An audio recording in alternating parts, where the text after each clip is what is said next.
can't see him. Oh.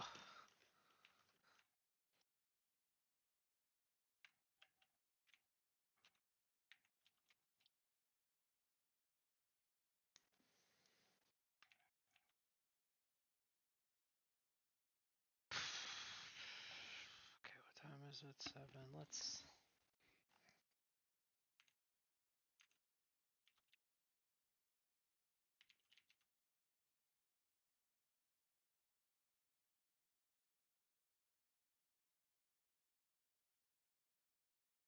Anyway.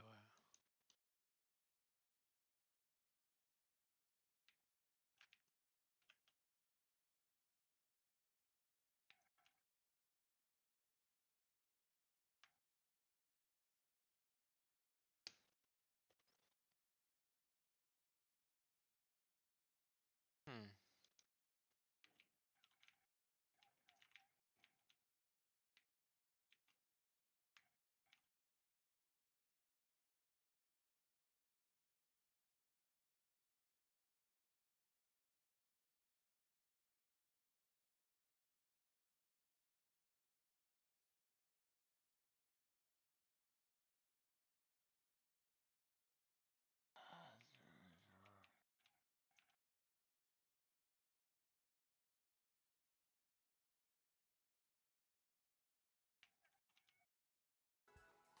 Ah.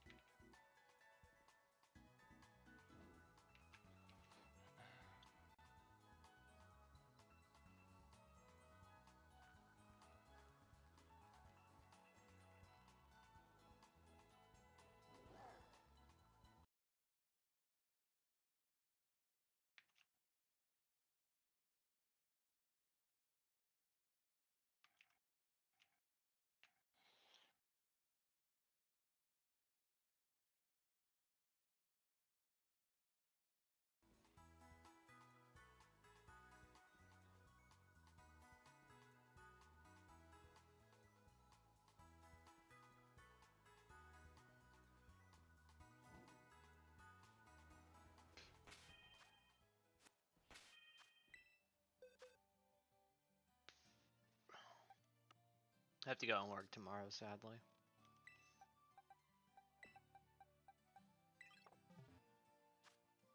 A little sad. Do you have to work tomorrow, Owens? Yeah. That's sad. Working is lame. The real problem is not next week that I'm working, or that I have to work on Monday, but the week after, because I have to work every day the week after. So that sucks. You don't usually work every day? No.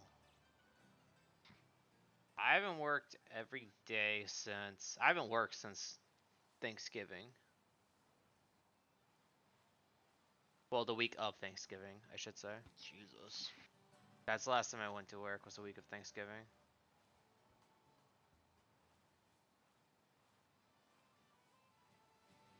It's not too far ago, but I've been off for basically 2 weeks, and then I'm off next week. But then the week after, I have to go in. I just got real tired of staying at work till 5 o'clock every day and having to be called back and forth from the airbase to weapon station because no one could do anything, apparently. And I just decided I was gonna no longer come to work for the rest of the year. So. Fair. So yeah, I have next week, which I just go on Monday. Do this. They literally called me like on Tuesday, like, are you on leave? Or on Wednesday, like, are you on leave for us a week? Oh crap, are you on leave the week after? I'm like, yeah. It's like, can you come in on Monday so you can help with this bunker map? I'm like, Jesus Christ, it's a map, guys. It's not hard. Who called you? Williams and our civilian. Double whammy. Yeah, fucking apparently. Like, just figure it out. Isn't that hard? Fuck. It's a map.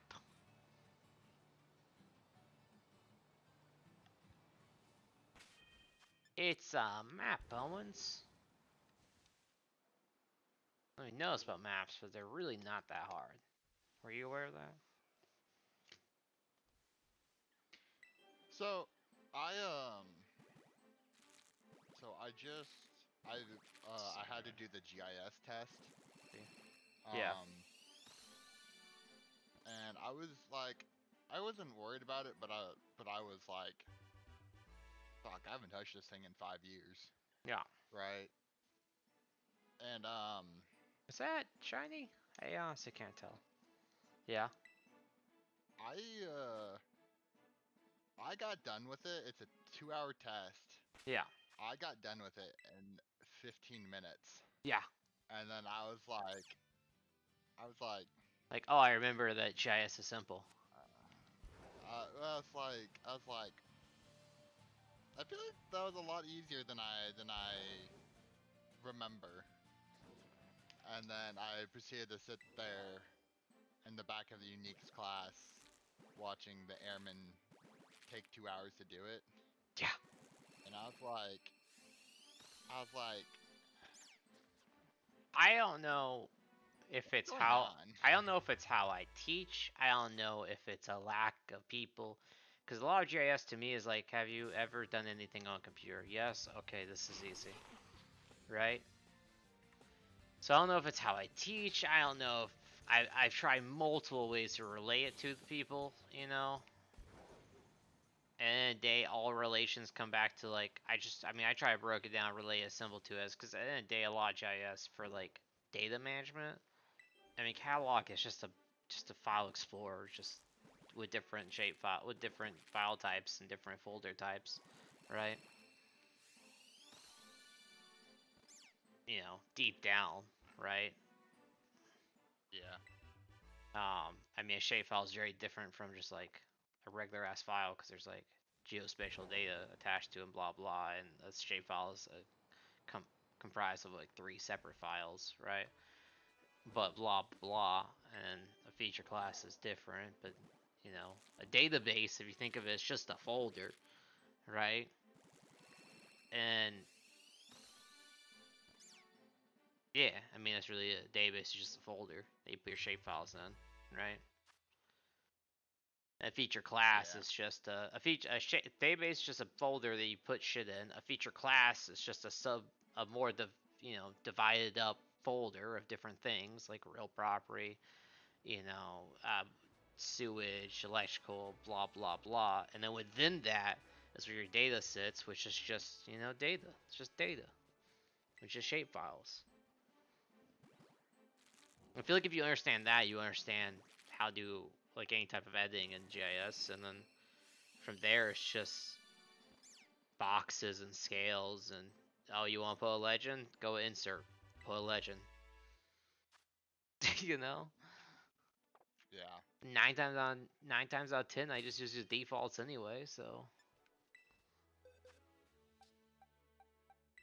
I just don't get it, man. I don't get it. I don't get it. But I'm glad that you didn't have any trouble with it because, like, that's what I always tell people because that's like the first thing people do when they go for excuse to why they suck at JS. Well, I just haven't done this in forever. It ain't that hard, chief. Ain't that hard. I always tell them at the same time, like, yeah, me either, man. Like, what the fuck? I gotta do this shit. Never do this shit. Like, I actively avoid work. What are you saying? I had to. Like, I can't say that it didn't take me like a couple. Oh shit! Damn it! It didn't take me like a bit to get refamiliarized with it. Yeah, you clicked But around a little like, bit, right? And then you refamiliarize yeah. yourself. Right? Am I wrong? You just clicked around like, ah, I yeah, mean, that's what we do. basically, yeah. Yeah. People don't even click around, man. They just fucking look at it like it's Chinese. Sorry, I'm just salty towards my entire shop anytime I think of it.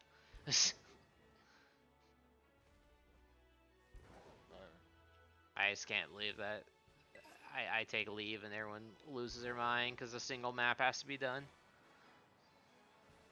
You know? Should be in their defense. You kind of did this to yourself. How? You don't like shitty maps, so you do them for them. And now when a map needs to be done, that's important. They don't know how to do it. Well, I don't. Hey, that's not true. I don't do it for them. I make them do it, and I just do the map myself. And then I look at their map and tell them what's wrong with it. And then they say, "Well, okay, should I print it out?" And I say, "No, I already did it." Yeah. No. I still make them do the map. Map. I still make them do a map. I just don't send their map out the door. Yeah. You don't like shitty maps and shitty work. Like, I get it. But I still make them do it, so they should know how to do it. You know?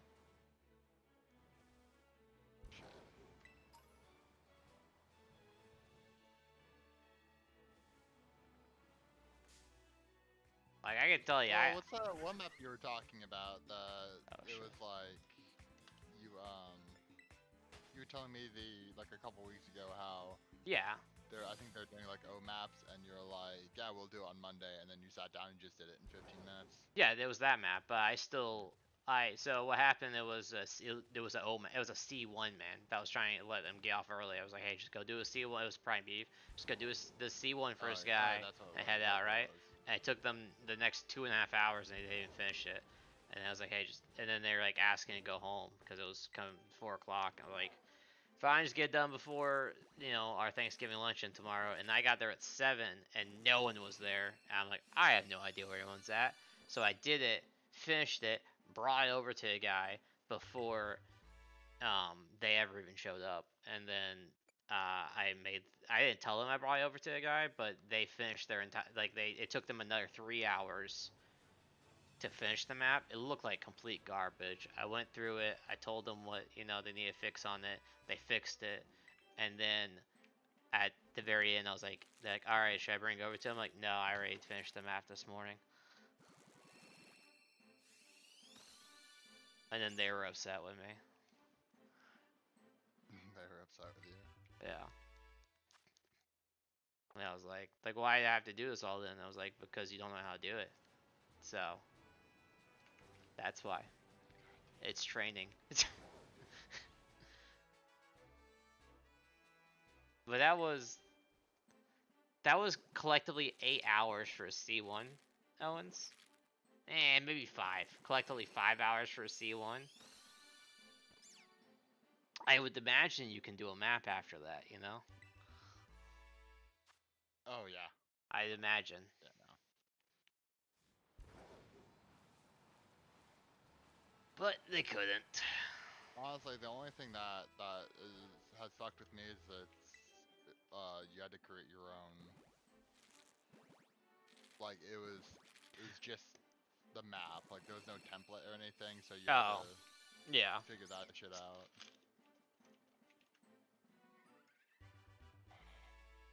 That's stupid. Just make a data frame, throw your shit in the data, create a legend, go in the properties, make a border on your legend. I'm kind of blanking. I think you just go. I didn't even create a fucking border on my legend. Oh, simply it's just. Taught. It's not taught. Just go properties and just click on the other tab for the. I forget what it's called, but yeah, it's on borders right there. It's by default. There's none, but you can change it whatever thickness you want. But yeah, a lot of times I'll do I'll just depending on what the map is, I'll just make the map and then like in a top right corner or top bottom right, I'll split my legend and put a white background on it to let it be its own thing, Yeah. White background, black border. GG easy. That's more for site maps. That's gonna be a small scale.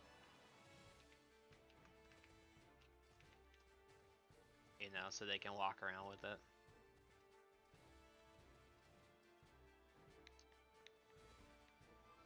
It's just a shame that I have to go to the air base tomorrow, because I know I'm gonna walk in there and just be angry is the problem. You know? Yeah. Okay, it's not my domain, and the web station makes me happy. Honestly, I enjoy going to a weapon station. Yeah, The airbase just makes me angry. yeah, I feel like that would rustle my jimmies. Like, I don't. The biggest thing that gets me angry at the airbase isn't even the lack of knowledge or anything. It's just everyone bitching constantly. I don't know how you do nothing all day and bitch about how terrible the Air Force is. You know? Well, it's an echo chamber. Like if you sit there and complain about the Air Force every fucking day, and then everyone agrees with you, and then they come up with more stuff to bitch about the Air Force, like every little inconvenience, then like I get it. The Air Force, like to me, I don't like the Air Force. I like the people in the Air Force. Yeah, see, I'm Like, vice versa. I like the Air Force. I don't like the people. yeah, like, I like well, some like people. I just don't like people at Charleston. yeah. I No, get it, I get it. and that's why I'm terrified of going back to fucking Prime beef. like crime beef because Just try to get Korea, man. Honestly, just get Korea. I mean, Prime beef is also Korea, but like, I promise you, don't come stateside. Like, get to Korea. I mean that's I mean I'm gonna try, but like that's not really Do you not get a priority priority? to me. If I stay, well, so I do, but I don't. Like it's not explained very well until you get here. It's like if you do 3 years here, you don't get priority. You Yeah, have to do 4 years. you got to do 4. Yeah. Chief, Like, I actually talked to Chief, and he told me, he's like, you want to go Korea, I can get you Korea now. Like, now that I hit my 4 years, I heard, like, come on, man, why you gotta hit me with this now? Like, I may hate Charleston, I may hate the people here, but fuck, there are some people I like here. yeah. You know? Like, god damn it. It's not a good time for me to move, is all. Maybe next year, honestly, but right now it's not a great time. Um, Also, I don't know how much I want to go Korea with my. Oh shit, Korea. You have to go Osan. Remember that. Fuck, you have 2 dogs now, don't you? I do. Fuck. Okay, Yeah. I mean, yeah, you're kind of the same boat I am then. It's doable. If you go Osan, you can have an apartment with your dogs, but you still gotta be ready to pay the 4 grand, the 3 to 4 grand to get them there. Yeah. You know? Yeah, that's that's the fucking problem. I couldn't pay 3 or 4 grand right now to get my cats Korea. I'll be honest with you.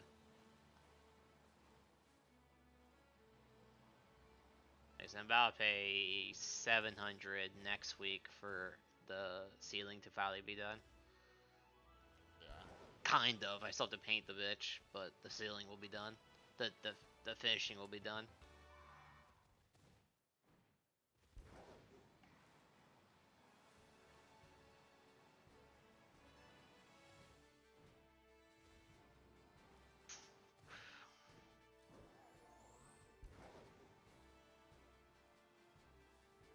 But yeah, no, you should be terrified, honestly. No meme. I hope you the best. But from everything I've heard, man, it seems like the better people are in the shittier places. You know what I'm saying? Yeah. I mean, just do your best to avoid the East Coast. Shaw, Charleston, worst in the world. Just super high deployment rates. Um, here Vegas isn't bad. Like main station. No, it's not.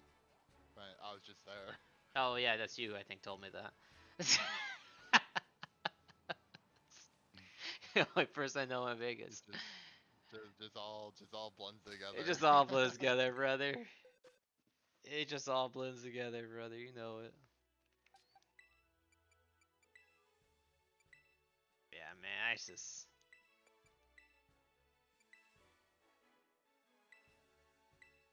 I feel it's so hard to get anyone to like.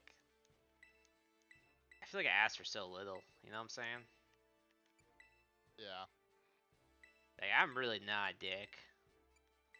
I'm really not. It's just wild to me, to that someone will just show up once a week and then bitch that whole time.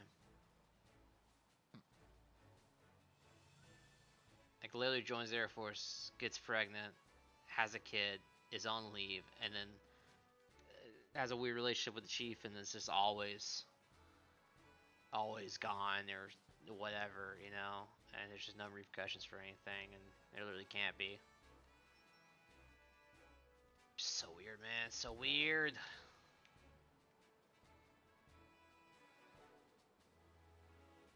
And like half the time, it's like, cause I try and teach someone something, and then it's just like, as soon as they understand, they just shut down. And you're like, wait, what am I supposed to do with this?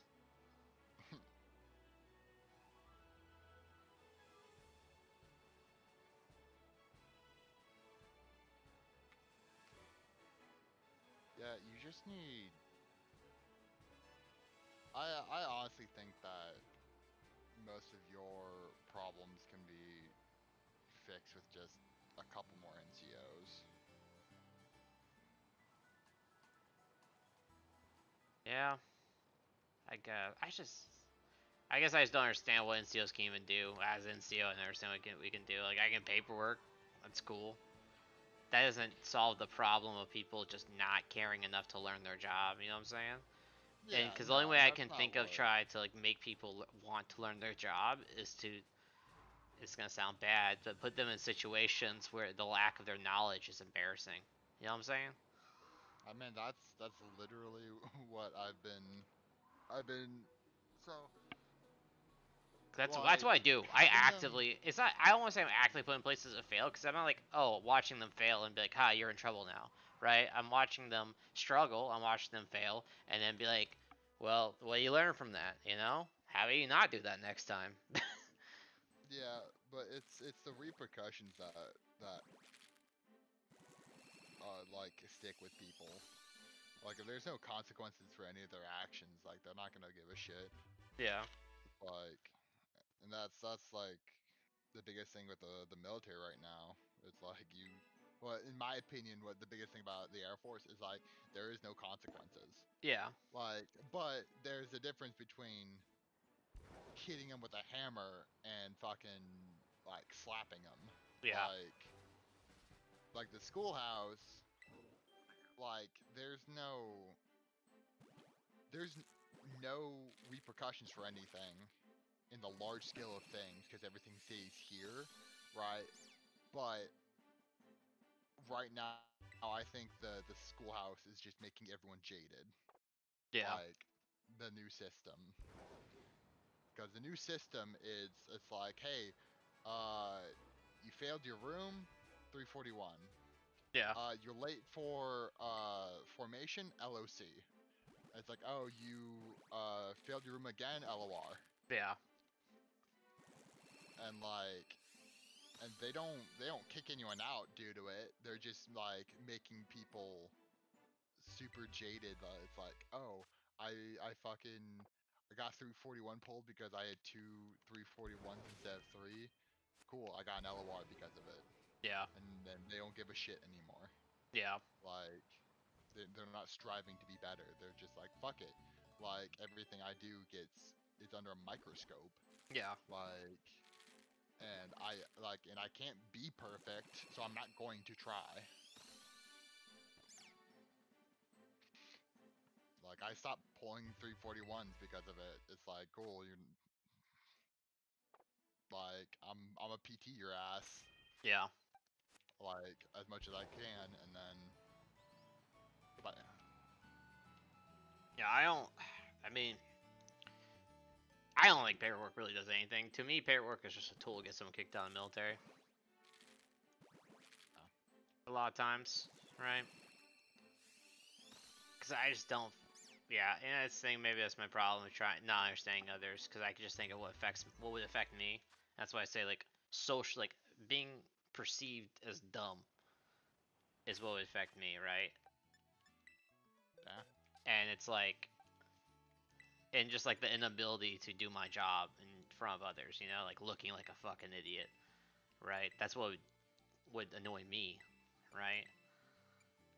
And maybe I just don't know how what else to do it. And I've had hard hearts with basically everyone in the shop, and it's like, um, yeah, you can just tell in the hard hearts, right? So that, like you can tell how Yeah. people are, right? And you know, some of them are like acknowledged. I'm honest. I'm completely honest with them. It's like, yeah, man, like you look like an idiot. Like you look like a complete fucking moron. Like you know, like this isn't hard. You know it's not hard. Why do you refuse to learn this? You know, and then like that was Foster, and they acknowledged it. It's like, yeah, I don't know why I can't. Why for some reason I just don't retain this because he can survey. He just can't do anything on GIS, and it's like this isn't hard. You just have to commit to memory. That's it. And then everyone else is a lost cause. Mitchell will come up every once in a while, say something, and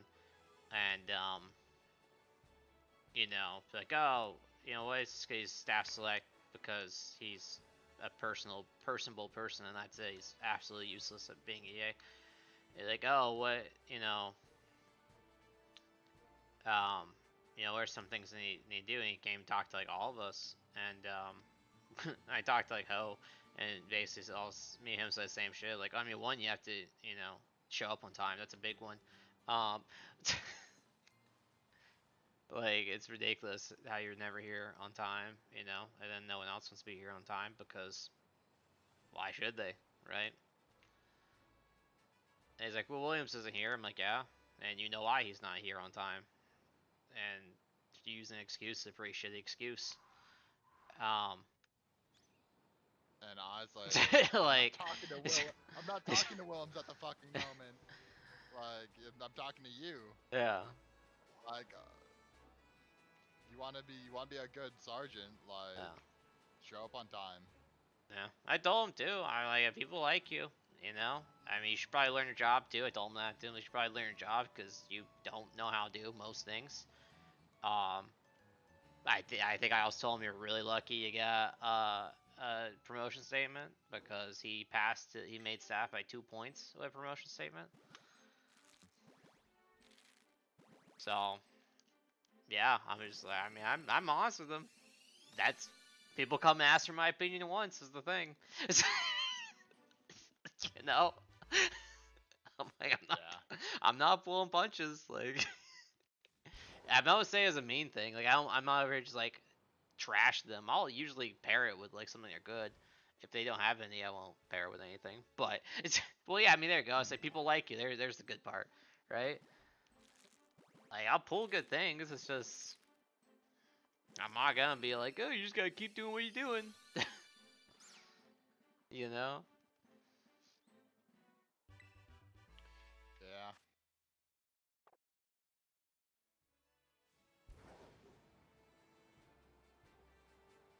I hated the deployment. I hated a single person at my deployment, but not a big deal because it didn't really affect me. But like I felt like I was like I feel like I was like a pretty good. I wasn't a sergeant then, but I felt like I was pretty good leader at that point, right? We had our one airman, and the other senior airman, was such a piece of shit. He had no understanding of like emotions whatsoever, and just refused to help the airman. It was like, I learned by just googling, so she has to learn. I'm like, I get that, man, but like you teach them once, and then if they have questions on the same thing, you bring it up like, hey, I already taught you this, so I'm not gonna tell you the answer, but you do know how to do this, so look around for a bit. I hate when people are like, my experience was shitty, so yours has to be shitty. Yeah, His thing was like, A was shitty, but 2, he's like, well, you remember it more that way. I'm like, I get that. I get what you're saying. But the same thing, like, teach them once. Because I feel like, you know, I'm going to teach you once. And then when you ask me again, I'm not going to just say, like, oh, I already taught you this. Fuck off. I'm going to be like, I already taught you this. So you know how to do this. You know. Use some of your resources. Right? But it was like simple stuff. Like, I remember, like, one time, like, she's like, the demolished buildings are coming up, right? And the other guy was like, she has to figure this out herself, right? Because it was a query, right? But the thing is, she already put query in. That's why she was confused, right? But she wasn't able to. This was her first experience really making maps. They fucking deployed this girl. She like finished her training quickly, right? Her upgrade training quickly, and then they deployed her at like 5 months at being at Shaw. You know, like imagine that, man. Out of tech school, 5 months later, you're deployed. Yeah. Like, so she didn't know shit, right? And she got a lot better throughout it. And like, it's just simple stuff, man. Like, cause you know me, I'm lazy as fuck. I remember one time. I think I've already said. I don't know if I've told this before. I remember one time that she like was being lazy with some of her like shape files, and I was like, "What are you doing?" And she's like, "Well, everything else around here looks like shit." I'm like, "Yeah, but like, just doesn't. I'm not asking you to go through the base and fix all the shitty symbology because I'm not gonna do that. So I'm not gonna ask you to do that. But like, when you make new symbology, make it correctly, you know. And then maybe one day the space map won't look like ass, you know." If we all from this point forward make symbology, or sorry, make shapefiles correct, it will look better. And then, sorry, what's up? So that was the girl from, uh, like forward deployed from like Qatar because they're like she doesn't know anything. She needs experience, right? No, Okay. no, no one was forward deployed from Well, like, Qatar if because of needing experience. They basically what happened is they opened up Jabber, right? yeah. And they pulled from all over the AOR, and she got sent there um, after that was pulled. So I guess she was pulled, but she was pulled from the base right next door. She wasn't pulled from like Qatar. Maybe Okay. Qatar is Kuwait. Yeah, she was pulled from Salim. Oh, that's what it was. It was Kuwait, not Qatar. Yeah, So, the CE leader, well, the CE commander yeah, in Kuwait, yeah. is now the squadron commander here, Okay, right? I may have told you this, but I got in an argument with him, okay. um, when we were What's his name? uh fuck Cause Carlson. yeah, so we had. I didn't know him. Is a thing. Our commander was a barbar. Really? Well, no, It I'm was fucking talking wild. of At Salim. uh no, not Celine. The place she got pulled from. Which yeah, Salim. Yeah, Kuwait's Oh. both. Jabber and Salim are both in Kuwait, and they're right next door. Oh yeah. Yeah, Then the only reason I got pulled all the way from Qatar was because my commander at my home station like did like pull strings to get me there. Is the only reason why, because they were pulling everyone from Salim and like a few other closer places, but it was okay. just me and like one other dude who was structures that our commander like pulled for us, because Okay. we were in escort duty, which is fucking ass. Yeah. But yeah, so what about him? Well, okay, so I might be mixing up locations, but so uh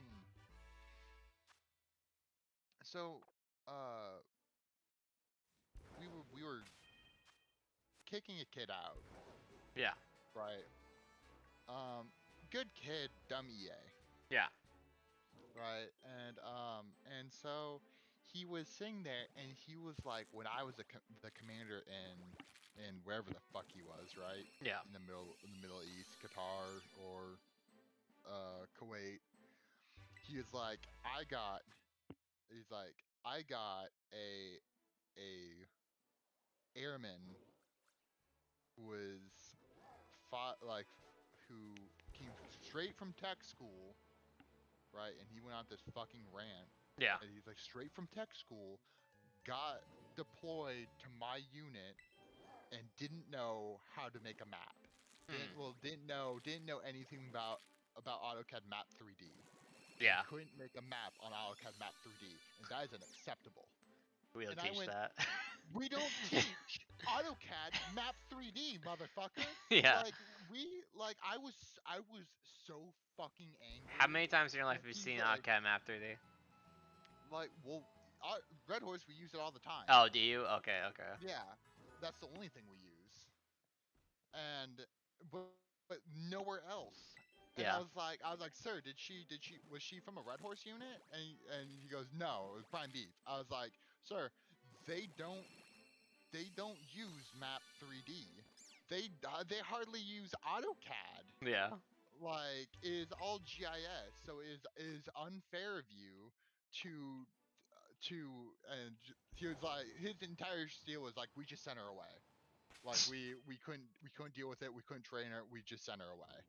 And I Lordy. was like, you can't do that. No. Like, and that was his life lesson for us. And it was so fucking stupid. Lordy. Yeah. I feel like I'd be the same thing. Like, what the fuck? Like, I've used it once in my life, and Yeah. that was because I needed to geo-reference some CAD files. That was it. It's the Yeah. only time I ever used it. So stupid. No, it was. Yeah, I was so angry. Like,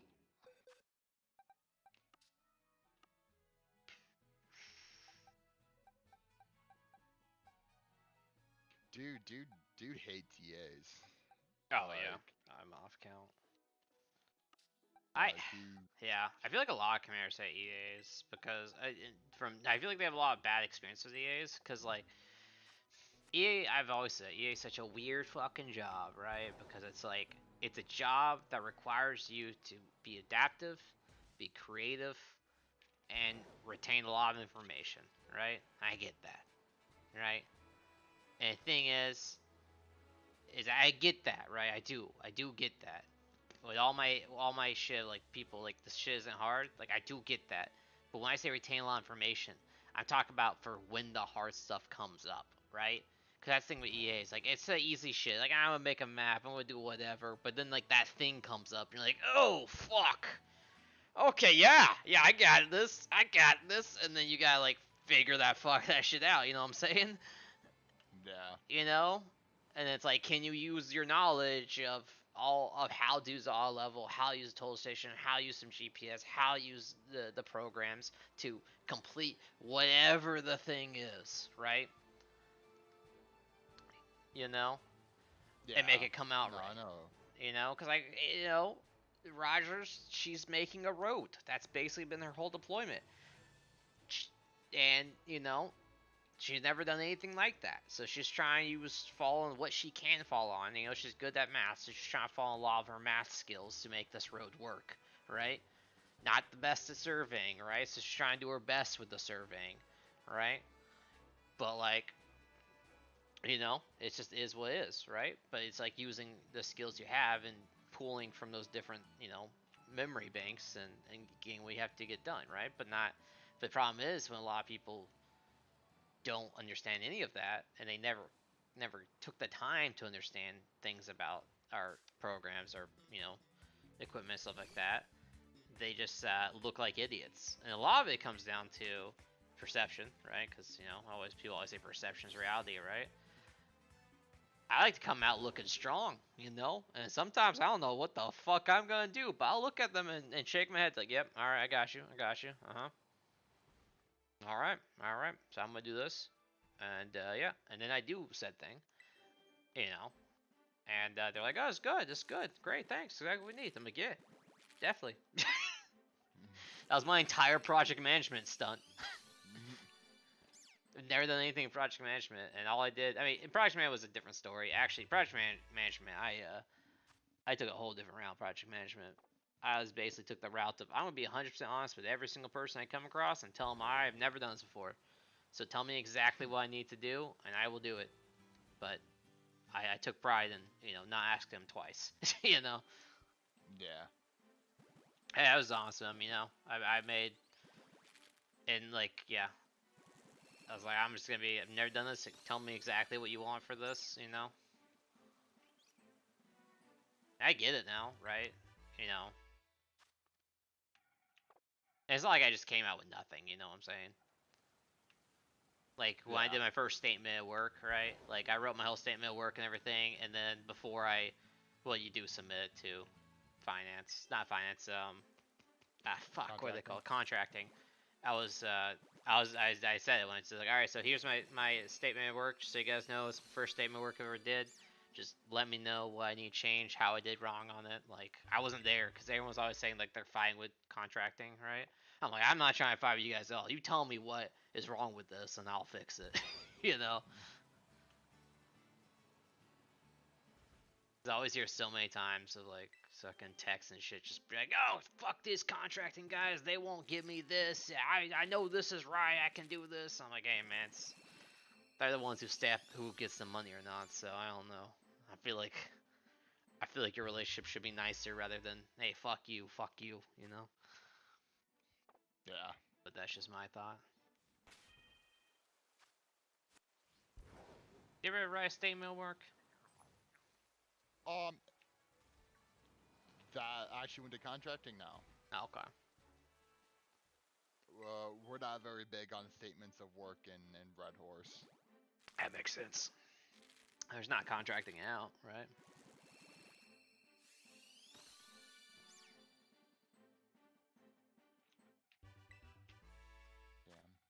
Yeah. Yeah. Like I said, I don't want to be mean, but everyone's deploying, and I cannot be happier. Yeah. Because every single one of them are going to get punched in the face. Hopefully.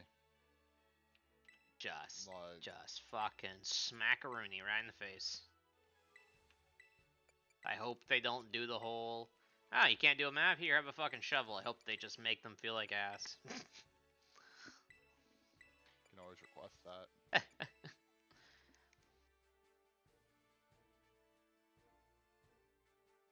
That sounds mean. That's just like say if social, I just don't understand how you can do the same thing over and over again and not learn.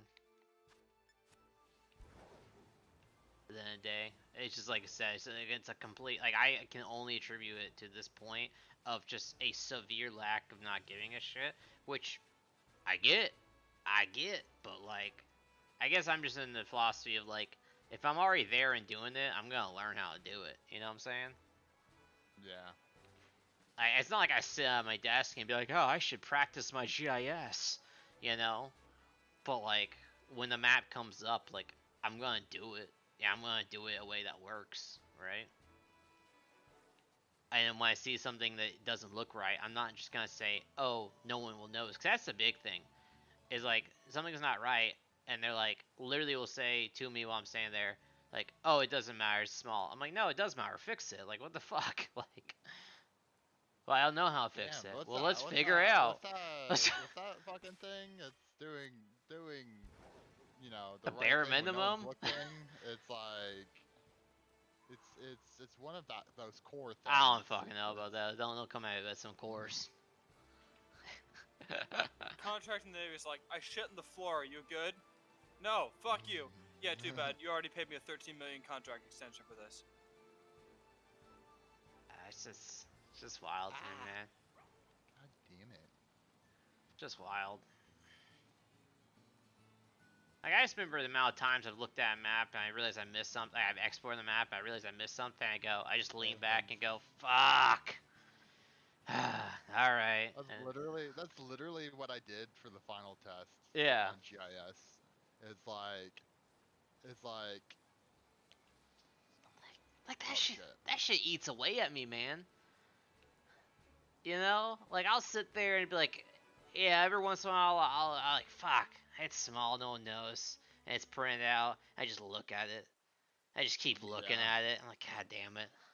Yeah, it's like, but I notice it. Yeah, and Like then I if I go and don't fix notice it. something, if I don't notice something and I see it down the road and I notice it, I'm like, fuck, I'm an idiot.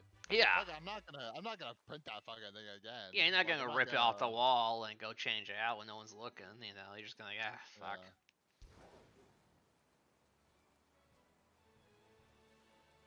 Fuck. I'd say my average amount of times I export a map is 3. If I had to guess, I think it's my average. Because I always look at it, because I always see more on the PDF than I see on that ARC map, you know? Oh yeah. No. So I always like export, look at that PDF, look around that, and go, ah, fuck. Go, and my dumbass always goes immediately back to GIS, fixes that thing, and then exports it again, assuming that it clearly can't be anything else. There was something else. Yeah. No. It's a terrible, terrible life of being an EA. It's fucking attention to detail. Yeah. You're just like, fuck my ass, dude. It's just. I mean, the amount of times that I would say to myself, no one would know, no one would know, no Yeah, one would exactly. know, is a lot more times I've actually been like, okay, yeah, I'm not doing this again. Yeah. Hey, you say no one will know as you're fixing it. Yeah.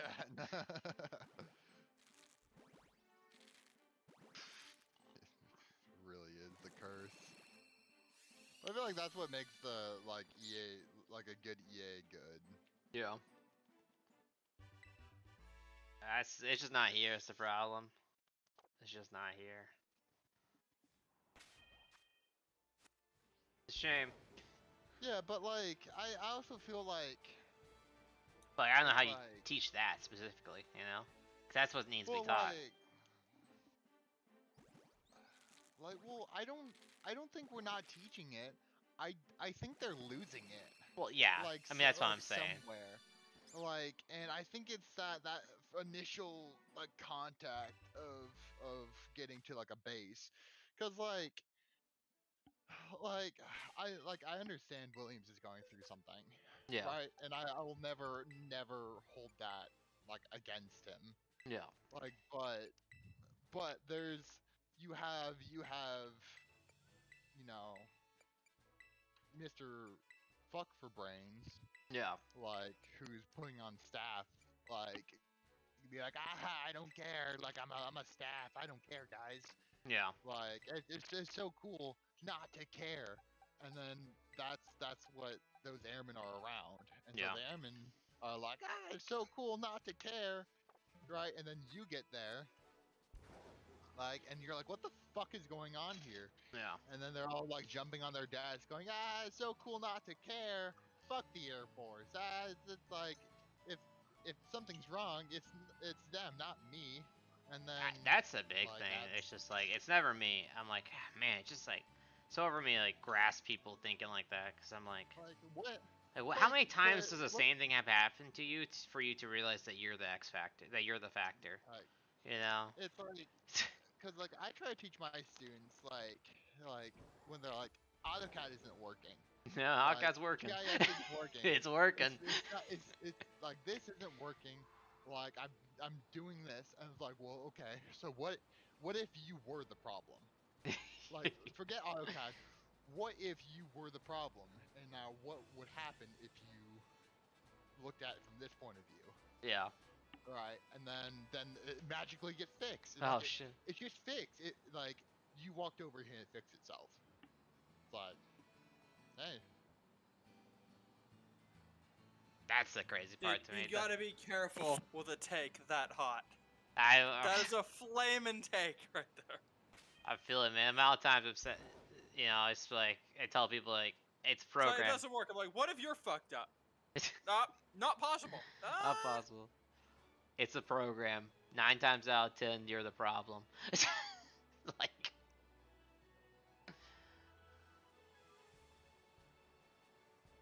it's wild to me.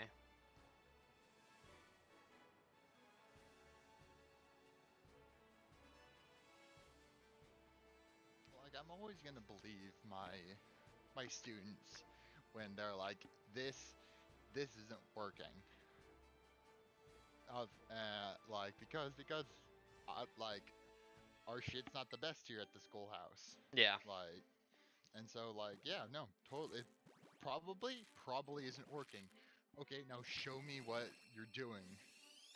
Right? Like, slow down, show me what you're doing, and I'll tell you like what the problem is. And then they like slow down, right? And then it works, and they're like, it just worked. It's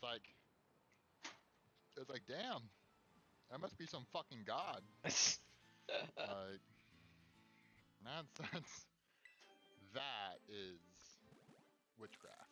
Witchcraft. Absolute witchcraft.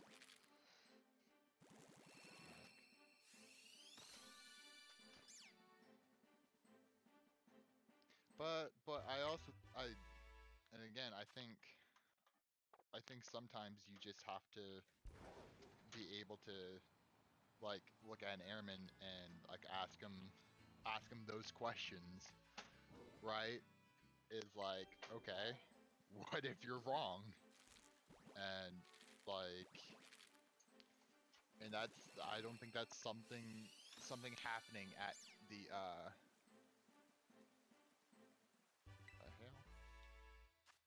Put the dude on hail? I don't think that's something happening at the squadron. Yeah. I will say, I think another large problem is that the volume of work and the quality of work, not not of the product, not the work people putting out, but like the volume and quality of like the actual work coming in the door isn't at least at Charleston, there's not enough of it, right? Yeah. And a lot of the work just ends up being very boring work, which at the end of the day, people have to realize like being EA is kind of just boring. um, Work is not entertaining, right? Yeah. But like, yeah, I don't know, just getting a lot of people who like, because it's like very boring and stuff, like the level of just like attention just isn't there. Like I'm just saying from my shop, like that's another thing. Is like maybe if we had more like varied shit coming through, because I remember Korea feeling like I was always doing something new, right? But here at Yeah. Charleston, it's like, yeah, you're kind of doing 3 work assignments. That's it. You know? And the Yeah. No, civilians I suck, understand so that. like you aren't like a big thing with Korea, And which is nice, is that like the civilians are very open to just coming to this A1C and just being like, hey, I need this, and the A1C. Well, a lot of times what happens is they come and look for something, and then A1C jumps up like, hey, I can help you, and then they start asking for stuff, and then that A1C becomes that person's worker go airman to. for the Yeah. next long time, right? And in doing so, like you end up working for a lot of civilians, and all the civilians want different stuff, and you know you're you're not busy with life or anything because you're in Korea, and it's just Korea, and it's easy. And it's just a really good environment to learn. Is all I'm saying. Yeah. No. I mean, I think you're. That's why I will always say, like, to the end of the earth, that overseas is the place to go.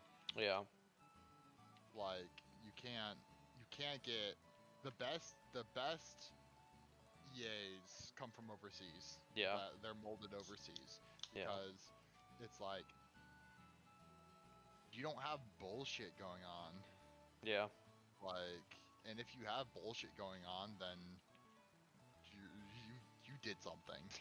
Something to yourself. Like, You married like the that. Filipino that's right outside base. Yeah, Bro, why you marry the Filipino who's right outside base? Stop or it.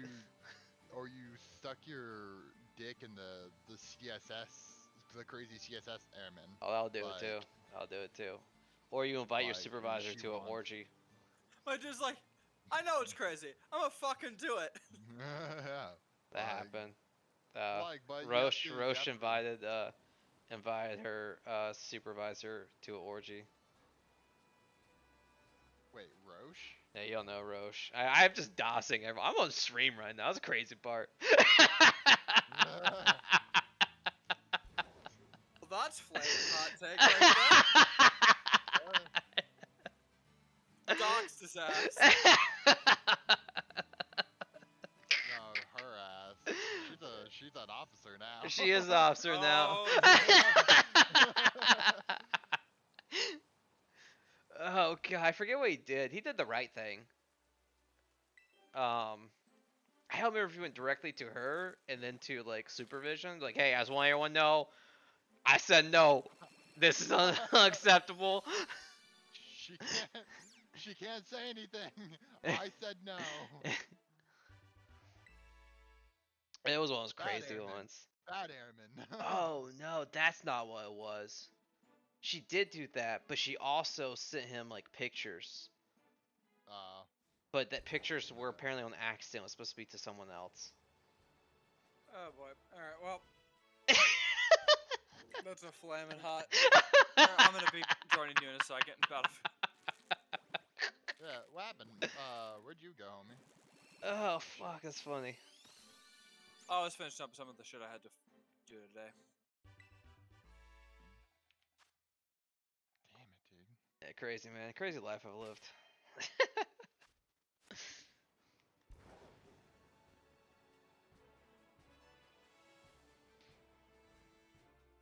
You know totally that she sent those pictures to him on purpose. Oh, 100%.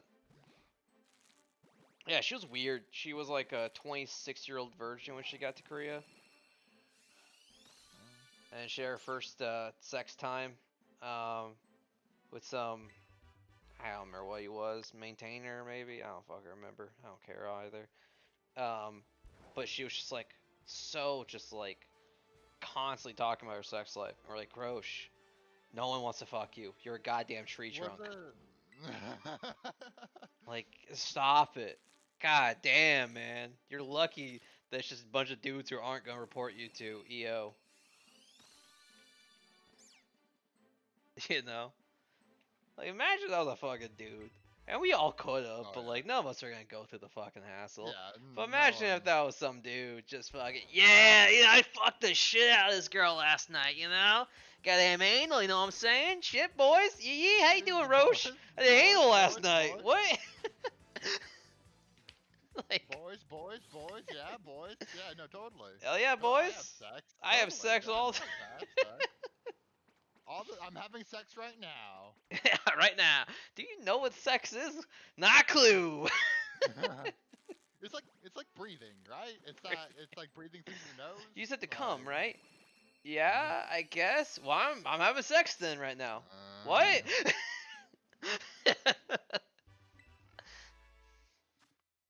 Oh fuck.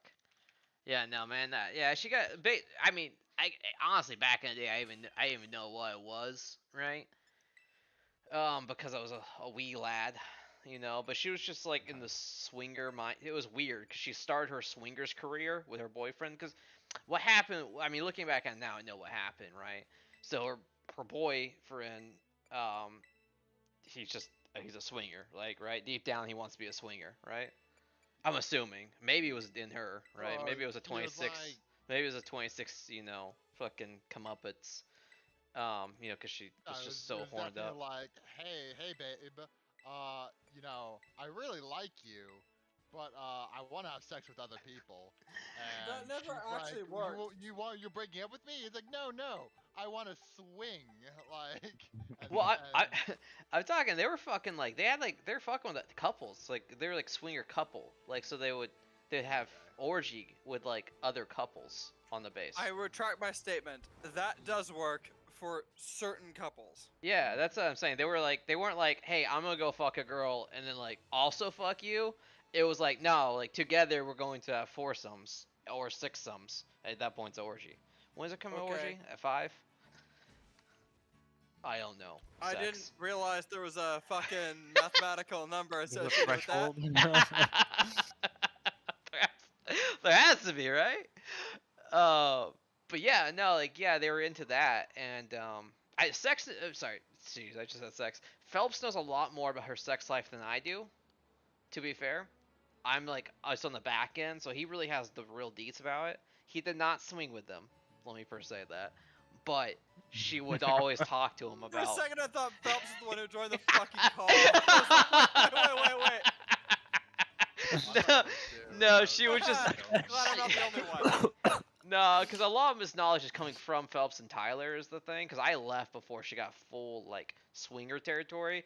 She was just like always just talk about sex. Because when I knew her, she like just lost her virginity, right? Just someone Jesus. you Virginity, from the to, military, virginity or- to orgies, any percent speed run. Yeah, honestly, like within like a 3-month time, she went from being a virgin to having like foursomes. I mean, isn't that just how it goes? That's how it goes, brother. When you lose your virginity in college, and yeah, it's That's what my mother warned me about. Oh wait, that was drugs. But yeah, she would just be really fucking weird and just talk about If it. you want to knock it into drugs, it's called high school to military speed run, any percent. No, I mean, military academy, homie. Like, you get like. No, my the point is, guy- the guy I high replaced- school to military speed run, any percent. Here, let me just get Phelps over 21 real quick. days. Watch this. Let me get Phelps over real quick so I'm not talking on my ass too much. So, like, who was? I can't fuck is remember she? who it was. Like, it was Where's Phelps at? who hated. Who hated Roach? Like Roche. Was So it the person you who hated, or was it Phelps? I don't remember. I don't hate her, to be sure. I don't like her. I mean, she's really annoying. Like, she's really fucking annoying. So I mean, hate stands a special place in my vocabulary. So, but she was highly disliked by me. He's like, I'm not gonna use the hate, but that's I really like the second. What's the? I don't know the terminology for it, but you didn't say I disliked her. She was very disliked by me. Like passive fucking language. It's like, political yeah, the speak. second person. Like, imagine telling that to someone. Like, listen, you're like, I don't know if you knew this, but you're not liked very well by me. I didn't realize to say it like that. You weren't. I wish you just weren't around ever. Yeah, when you're done with the match, Magic, could you punch out? Every time I try and join you, it says, Oh fuck. oh, there's an invite. Yeah. So when you invite me, and Oh fuck, she's a literally kid half now? it What the fuck? Getting channeled, my dude.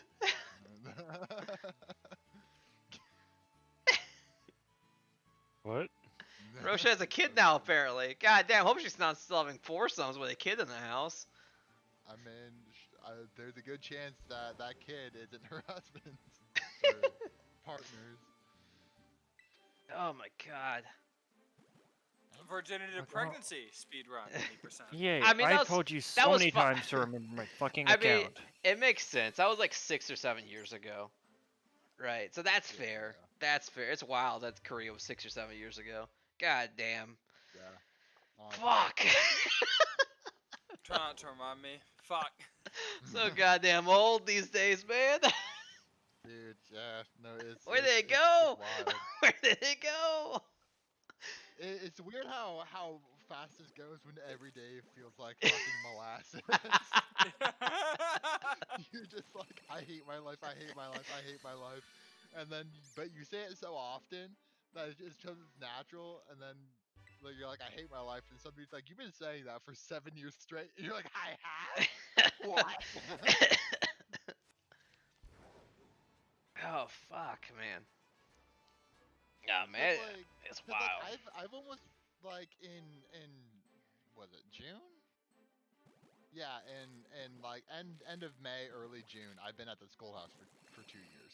Yeah, Like, and so I've been here like a year and a half, yeah. which is like absolutely Fuck, I'm about to go to a schoolhouse. Shit. What do Yeah. what do you need to know? Okay, so I'm What just don't going we through. need to I'm just know? going through dossing everyone I know right now. So, um, so Monster. Roche, she, if I remember right, like you give my facts straight here, right? So I was thinking about it, like, cause you have the most knowledge of Roche's sex life, right? Other than of course herself, God. cause she always talked to you about it, right? Yeah. So she did Unfortunately. something with. She didn't do anything with Heat, but did she send him pictures or just invite him to a foursome? What was it? I don't know. I never heard about this. Oh, Tyler must have been the one who told me about this one. She either invited him and said it was a mistake, like, oh, I'm gonna text someone else, or sent him pictures inviting him. It was she invited him to a foursome. That happened. She invited him to an orgy. That happened.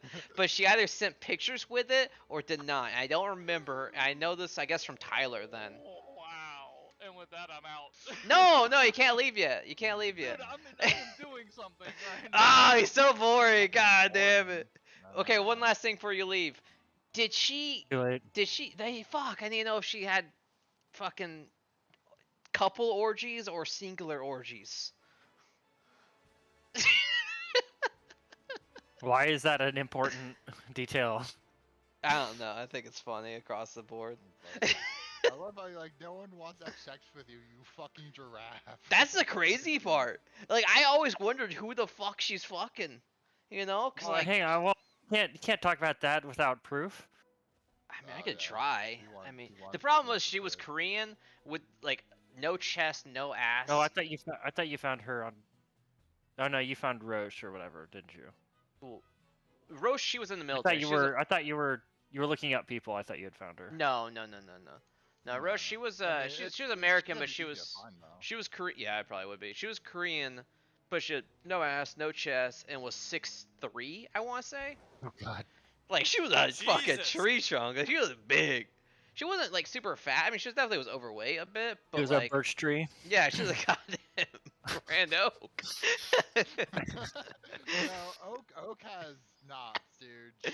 She was a bird. Nah, I mean the tree joke just comes from Tyler. It was like one time in the office, he just like she was just standing somewhere, and like Tyler like just turns around, bumps her, he's like, "God damn, Roche, get your tree trunk ass out of here, my way," or something like that.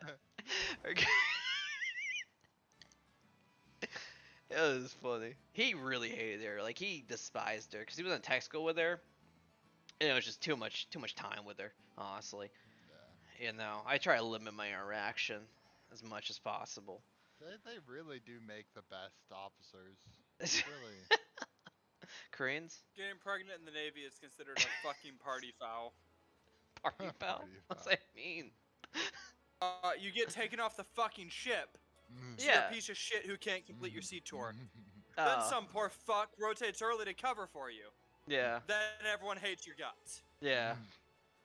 I mean, so I learned in the Air Force that if you get pregnant in the Air Force, I mean, you just get a shit ton of leave. I already knew that, right? But then your leave still accrues while, of course it does, Yeah. right? Your leave still accrues while you're taking all that leave. So you come back and you just have a shit ton of leave, and Yep. then after you're having a baby in the Air Force, you can leave early. Really. So, Sounds like a. so straight out tech Exactly. school, straight out So tech school everyone got hates your fucking guts. straight out tech school got pregnant, was on leave for basically the first year, and then I'm not getting hate on this, but basically her whole family died. Just because it was just like she's that age in life that everyone starts dying, you know. I mean, I'm not trying to be a dick, like there's that age that like, oh, all your grandparents are gonna die now. I'm getting to that age, you know what I'm Between saying? 70 and 80. I've been past that age for about 10 years. Yeah, Mm. you know. Although two of my grandparents died in the 70s, so speed run 80%. That was 80%, hell yeah. Three of my grandparents died in the 90s. So hey, man. Oh jeez. Hey man, you know the grandparent I have alive. Define Bruh. living. Honestly. Jesus Christ. No, I No, mean, anyway. I mean, yeah. Anyway, she was just gone for a while, and then she has 3 kids. So the kids are always something, Either she has COVID or her Right. kids have COVID. Someone has COVID. It seems like every oh, second, I fucking hate that. right? I hate. And I- then like, I can't Yeah. wait till we get back to the normal military way with COVID. Oh my God, you have COVID? Here's a motor and change your fucking socks. Now go back to work. Change his socks. Yeah, all that, and then just wants to take her leave, and then just leave the military early because the military let you do that after having a baby. Not in the Navy. So, the Air Force, yeah. So which is just wild to me. Yeah, I was just like, I should have heard been in the that. Air Force. I was talking to her, and she's like, yeah, I just gotta get out now. I'm like, what? What? She's like, yeah, I can't sleep now. I'd have I was screamed. like, what? What? I'd have screamed. Excuse me?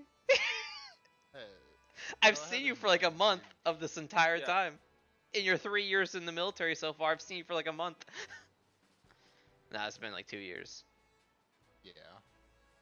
Meanwhile, No, the I army. hate- Meanwhile, the army Article 92's you for being pregnant on a deployable unit. Oh, Fucking shit. legends. Oh, we had a couple. Fucking legends. We had- Everyone should do that. Honestly, yeah, but we had a You couple. sign that fucking page 13 when you get pregnant on a deployable unit. Get Yeah, fucked. yeah, we had a couple deployers at Jabber. They got pregnant, and there was only 4 girls on base. They started issuing out condoms. You gotta understand, like in the Navy, Issuing. getting pregnant to get a deployment is a fucking thing. So it's I mean, kind of it's It's a a bullshit. thing Air 'cause Force it's too, like, man. It's a thing Air Force like, too. Thing Air.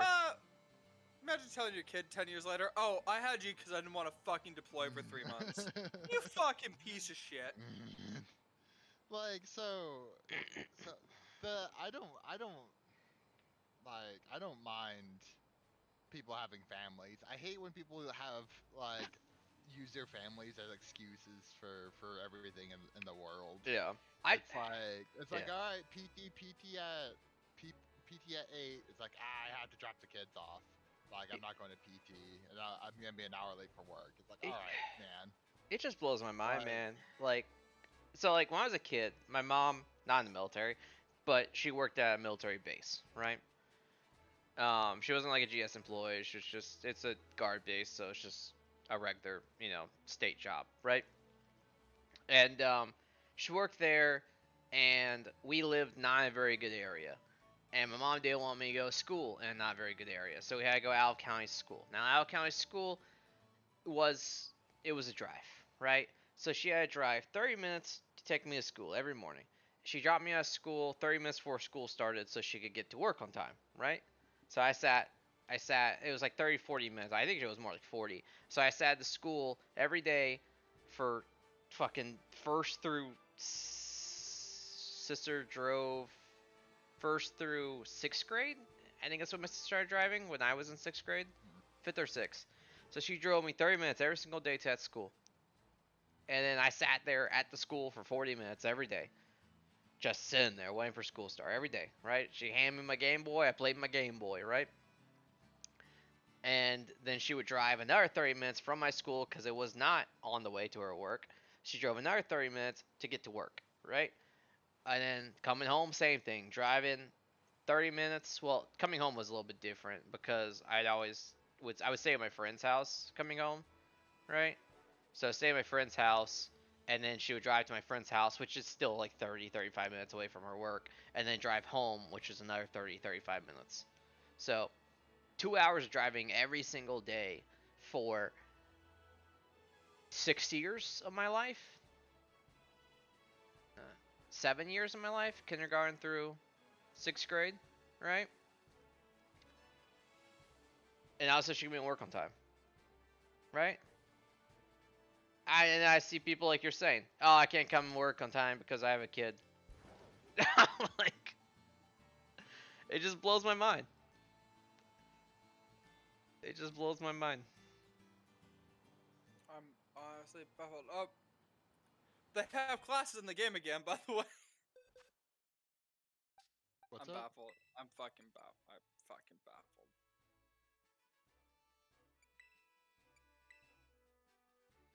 But yeah, I don't know. It's crazy. It's crazy, man, across the board.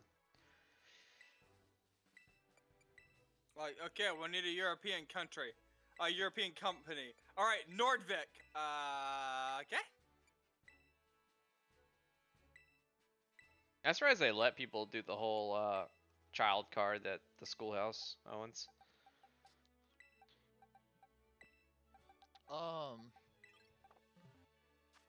I mean, So it's really with the schoolhouse. It's honestly, of all the places I've been, having a child like and going to the schoolhouse is the best. Like, Oh, really? yeah, like, cause it's like everyone. Like, this is the only place where I feel like everyone is just kind of like, oh, like you're dealing with something, cool. Like, don't worry about it. Like, this shit's easy enough that it's like you. Oh shit. Oh, he didn't load in for me. It's like I can watch your class for like 15, 20 minutes, or like Yeah. your class literally here, like we're teaching together, so don't worry about it. Yeah. Like no one's a dick. Yeah. It's just like there's that line, right? Because like I say, no one's a Yeah. dick. But there's that line, like when is it being abused? You know? Every day. Yeah, it is abused every day, but Every it's Yeah. fucking day. you know, What is that? some people will ask for that help, and you know them, and you're like, oh yeah, no, you don't. Yeah. Something came up, I got you. But then it's like, I guess the difference is when people ask, I'm more inclined. When people assume, I'm like, fuck you. Yeah. Like, just fuck you. Like, oh, I assumed it'll all be fine. I had shit to do. Like, oh shit, you're right. You're right. I got shit to do. My cat, it got some shit with him, so I'm gonna just not come to work now. But don't get me started on people with their fucking pets. Mm. Yeah. Okay, but to be fair, you're To having be someone fair. To be fair. With like Sorry. like yours is different. Your dude was like, oh, I'm not coming to work. I walk my dog for 3 hours. Oh no, Like, I have a better one. This fucking bitch ass ensign officer Yeah. missed the entire Thanksgiving weekend because her dog jumped off a balcony.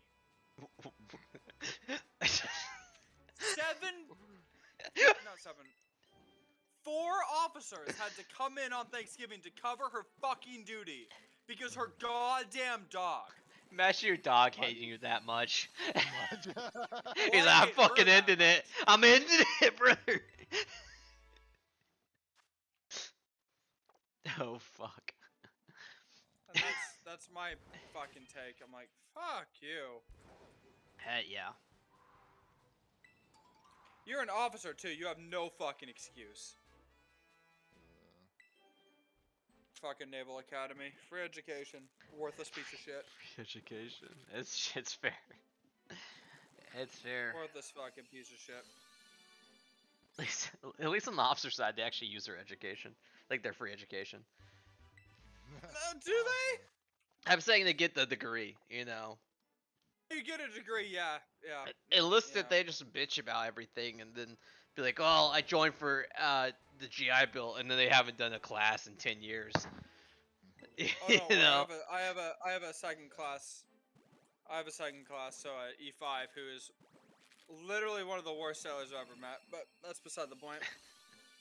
About times that people have bitched about the Air Force, and I ask, "Well, why you join?" Because like people ask me why I joined, I'm like, I just had nothing to do in my life, and it was either go trade school because I wasn't, it was either go trade school or go to like the military because I wasn't gonna get a student loan, right? Yeah, the Am I- very least I have an honest answer. It's like, well, yeah, Merchant Marine had no jobs in 2018. Navy booth was like, we can commission you tomorrow. I'm like, all right, money, let's go. That's fair, yeah. In 2018. Yeah, I joined. I straight up needed a job. Yeah, that's fair. That's a fair answer. I'm not. Fair answer. I don't act like I have a higher purpose in life. I just straight up needed a job. Yeah, I was like, it's trade school, small town. That was my options. Yeah. I was like, I'd Needed rather a go fucking overseas. job. Shit happens.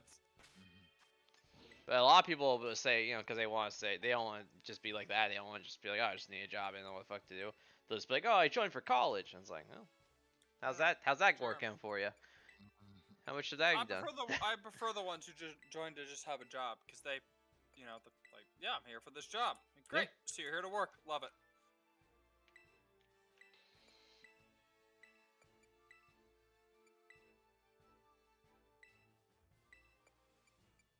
Oh god. Drill Oh, and them with the sniper. oh lordy. Well, you know, you're not doing classes now in schoolhouse. Too much shit. I mean, I got my degree. You're My CCAF. CCF, yeah. They yeah. did. Yeah, but weren't you gonna?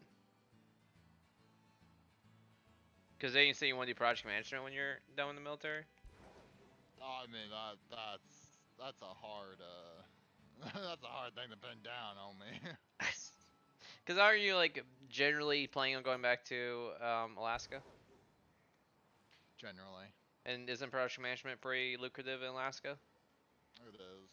So, project management's not bad. It's I pretty keep chill. saying that, then I'm gonna end up staying in.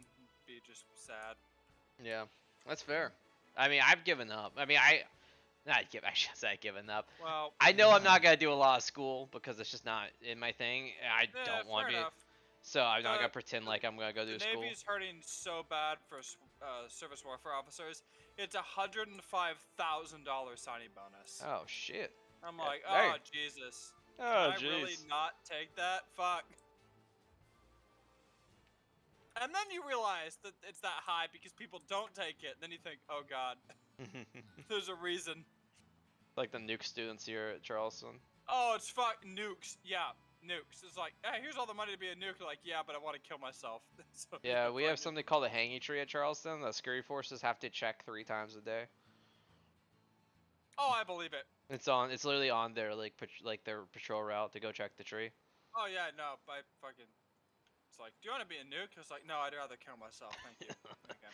I was like, biggest fucking nerds you'll ever meet in your life are nuke students. No, so Fucking so losers. you didn't have that mindset. You didn't make the grades, and then you realize how much of a blessing it was on the back Exactly. end. Bruh, Exactly. Bro, have you ever watched 4 nuke students try bench press 95 pounds? Yeah, but nuke is like this weird fucking Like 4 stasis life combined? where the entire ship is an 8-section duty, which means you have to stay on the ship and stay on duty once every 8 days. The nukes are in 3-section duty. Yeah. So every 3 days? Yep. Oh lordy. If not port and starboard, which means every other day. And Oh. meanwhile, fucking Navy's like, well, you gotta pay the bonus, so it's okay. That does not make it okay. It's not But- okay.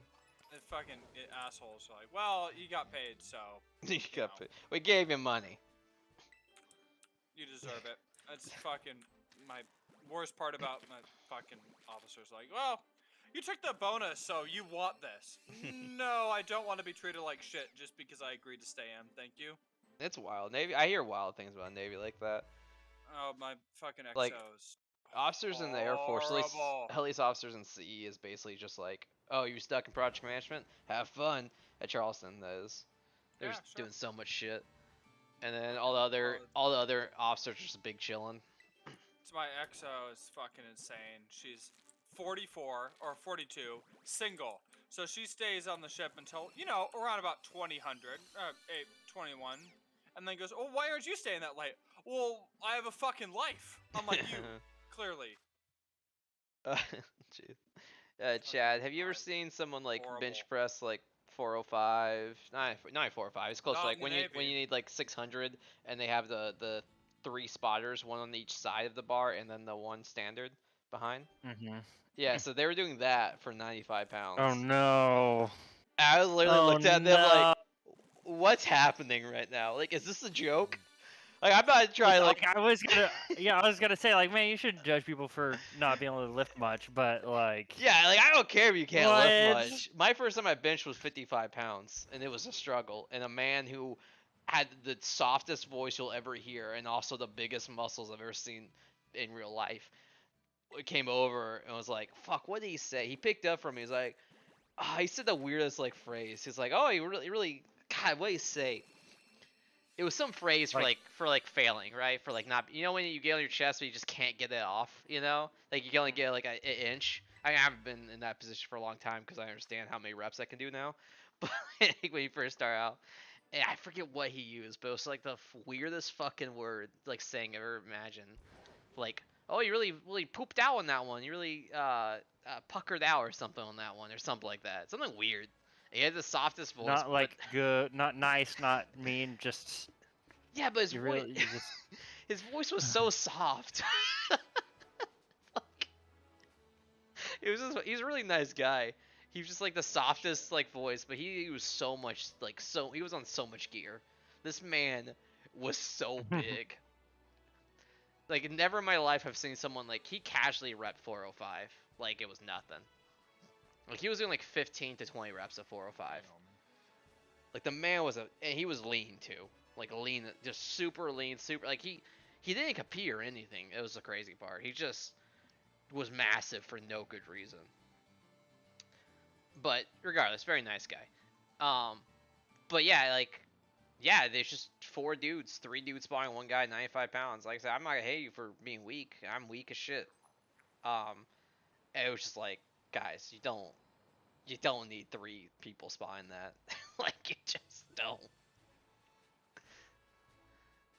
It was wild though. But no, nuke students are funny. They do not look like military, like at all. Like I'm not even saying there's a real military look these days, but like nuke students do not look like they don't even look like they're 18. I don't know the difference between like Nuke and what my cousin did, but he was gonna be an MT on a sub, Yeah, I don't and know. then he got asked. Then he got asked about Nuke, and he's like, "Fuck no, I don't want to. I don't want to launch fucking weapons of mass destruction at people." I don't think that's what Nuke do. What, Dave? What does Nuke even do? Do they just monitor the nukes on the subs and shit, like the reactor, the engine? 'Cause that's all they. like the not the weaponry, but the reactor. Yeah, because that's all they Oh. have like subs here at Charleston, and where where nuke students go to school, and that's my understanding. Because like all subs are powered by nuclear power, right? Right? Mm-hmm. Well, I think. at least Um, more than 0. more than 0. So my understanding was that they were just there to monitor that and like maintain that. So they're basically just like. Then why is Nuke hated so much? Just because the fucking engine room is the worst? Apparently, I mean, from what I was gathering, is that they work every other day, basically. I think that's what I gathered from that. Would you agree to that, Owens? Is that what he was saying? I think so. I don't 100% understand all of his Navy terms. So. Those funny terms. But yeah, that's what I'm guessing. I know the biggest thing that, at least for the students, that really get them is it's just really hard school. The school's real hard. Bet. And it's long. It's hard and long.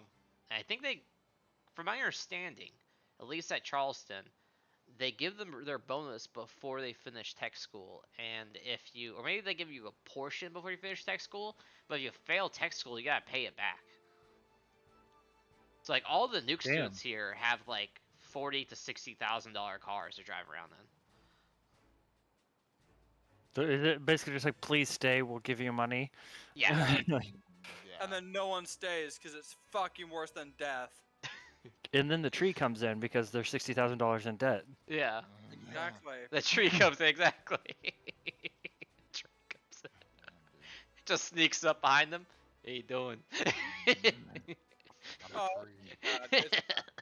Like, they was like, make it suffer less? No. And KO about not killing yourself? Yeah. And you take a fucking GMT about not killing yourself, and then you feel happier. What? It doesn't help you get out of debt. It does help me out. One of the airmen were asking, like, man, why does the nuke students have so much cool stuff? Because they do. They have like a whole gaming like room thing, where they have like a magic tournaments every day. They have time to use that? And all that. It's only on the weekends that they show up. Um, Yeah. and it's open until like 3 in the morning. Yeah. But he's like, man, why they get all this stuff? I'm like, well, one, Foster, you gotta understand that a lot of them kill themselves, so you know. The Air Force is like first time. Usually, if that's happening, one of two things are gonna happen. A, your base is gonna get a lot of new cool toys and resiliency rooms, is what they call them, and or B, you're gonna have a lot of mandated group resiliency days. Yep. They're just the best. The hottest take from the ops officer on my ship was just like, after the 5th. So, it was lovely. We had to stay till 2000 because we couldn't do any work during working hours because of a mandatory resiliency training. Hell yeah, brother. And finally, the ops was like, this makes me want to kill myself. I was like, yeah, fucking facts, man. You gotta get that love resiliency in. I love that thought process. It's like, you making me want to do this makes me want to kill myself. And that is...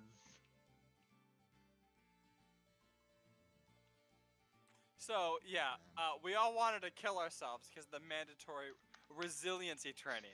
Hell yeah, brother. mandatory fun run. Oh, There's fuck nothing fun runs. Fuck There's fun runs, nothing man. fun about a fun run. You know what I love about mandatory command PT? Having to run behind the slow-ass E7. It's like, let me fucking run the 5K. I don't have all goddamn day here. I fucking hate. I mean, at this point, I take leave every PT day, every squadron PT day. I just take leave. Oh, I literally have it on the I- calendar. Every first Wednesday of the month is squadron PT, and every first Wednesday of the month I am on leave. my fucking CO right now is a goddamn Navy Academy D1 football graduate. And he's like, I swear to God, he fucking hates me because I hate command PT. Yeah. I fucking hate it. And I will find any excuse to excuse my division from doing it. And he knows it and hates me. Like the thing is, But yeah, I'm not doing it. I like PT. I like lifting weights. I like running. I like playing soccer. I like playing basketball. I like doing physical things. I do. But you know what I hate is standing in a circle and doing a circuit training of burpees and push-ups and sit-ups and then running a 5K. I hate that shit so much. It's so boring. And I it just don't mind hurts running my the knees. 5K. I love running. I just fucking hate doing PT mandated. How often is it, Collins? The squadron one's once a month, so just take that. I just take Ours the day off. was once a month. Now Yeah, with this I'm like, fucking it's guy, fucking- Naval Academy, Mr. Fuck You, it's every single Friday at 1600. Yeah. Collins, What's up? a new mousehole joke. Oh God. My dad'll beat up your dad. Oh, true. I love it. What? Hey, now that you're back, I have to ask you a question. Yeah, a he's quick He's gone question. again. Fuck! God damn it! Yeah, just once a month. We have group PT like within our shop every Friday. We did until no one started until the holidays started coming around. Let me rephrase that. We have group PT every Friday that I'm there because when I'm not there, everyone gets out of it. And my group PT is basketball, you know. And the way I do it is that the people's man. a different person Man. in my shop is mandated to pick what they want to do, basically, right? It's like, hey, you know, week 1 you're doing it, next week you're doing it, next is doing it, and we'll play whatever sport you want to do. I tell them you can do whatever. If you want to make us run 5K, it's up to you. You know, I don't think people will be happy, but if you want to make us run 5K, it's up to you. And that way, everyone can do what they want to do, and it lets us do it. And then the rest of the week we just have our own PT, self PT, right? You know, I recommend. Did you get doggoed? You got doggoed. I got fucking doggoed. God. I fucking hate our team. We suck. And they're way better than us. So we're about to lose big time. Nordvik is not safe under our watch. We're folding faster than the Russians in Kherson. Fuck. Oh shit. Fuck. Dude, I got injured at soccer today. Oh shit. You're goalie, right? Oh, Yeah. it's soccer. What did you Yeah. do? I got have- Oh, it was a 1v1, and Oh shit. the guy he shot Punch it, him in the face. and it went in, and I was mad, and I punched the ground, so I hurt my wrist. Oh, nice. Yeah, facts. Meanwhile, fucking soccer is the one command PT I don't allow because it fucking People get so hurt. no two of the fucking 3 times we did it, someone tore their ACL and MCL. That's what I'm saying. People That was always get fucking- hurt in soccer. It's hilarious. Oh yeah, soccer is like fuck. I don't even know how. People would just be running and just fucking explode. Like, oh, good God. It's like your tendies are just like. I just don't play soccer. That's like the one thing I try not to play as a shop because there's nothing that annoys me more. Because I'm not super competitive at a lot of sports because I just like to play them for fun. But I'm competitive when it comes to soccer. I probably wouldn't be these days, to be fair. Honestly, but like when I was in Korea and I used to play like every week, cause we did pickup games every week in soccer in Korea. Yeah, hyper competitive, right? But everything else is fine. But I never played because I used to get so upset with my shop because they would just be like, I mean, you're talking handballs, you're talking people. Oh man. Chat, people literally, it goes out of bounds, and people would just sprint for the ball and then just chuck it in bounds as fast as possible. I'm like, no, stop! Well, you can't just run out and just throw it. What are you doing? Like, I'm not talking like throw it correctly. I'm talking like one hand, like jump throw, like Oh, like fucking yeah, Kobe. yeah, like Like you know, U.S. soccer team versus not Netherlands. not feeling the Right. ground, nothing. Just yeah. It was just so bad, man. I was just like, I would lose my, I would just like, be like shaking, and then like people be fouling the fuck out of me, always. Like we played against structures one time, and a dude was just foul. Everyone's slide tackling. That's the other thing in soccer. When people don't know how to play soccer, they just slide tackle the fuck out of you, right? Mm-hmm. Well, I yeah, remember- that's I remember I was because at we're A1C American. We I play remember- football, not soccer. I remember I was at A1C, and there's the staff sergeant in structures that kept slide tackling me. I'm like, you stop fucking slide tackling me. And then he went to slide tackling me. I literally just half step and kicked him in the face. Like I thought about it too. Like I could jump over him pretty easily His because like dick he was grew 3 full, sizes that he was day. full commitment. Like he was. I only got broke. I may have broke something. He was bleeding. I know that much. But like I fucking just kicked the shit out of him. I'm like, I don't know why you're on the ground. I don't know why you're down there. I'm just trying to pass the ball. You see the headline, fucking after I was fucking losing it. I was like twitching. I'm twitching right now thinking about it. Oh man, soccer makes me so angry. I love soccer. I just hate playing with people who don't know how to play soccer because they did just you foul see the fuck out of fucking, you. Did you see the fucking headline? U.S. fans relieved to not have to pretend to like soccer anymore after we got eliminated by Netherlands. Damn. I love soccer. We got fucking wrecked. Well, yeah. No, we didn't get wrecked. Like it was a competitive game. Like actually, like. Oh, I Chad and watched literally it. wa- I watched the first 45. Like, Chad and I literally just sat here at 9 a.m. and watched it. Like, It was their counterattack was too good. Shit. but- Our defense was ass, and Oh, I remember what I was saying. Like- opportunities was like a plenty. we had similar number of opportunities. You know, like fucking Oh, we you had a get competitive an number of 8 shots on minute goal. you get a fucking 1-on-1 with a keeper at 8 minutes in. That needs to go in. That's Right? fair. Like Yeah. Hey, we couldn't Chad- finish, and then our defense couldn't fucking mark.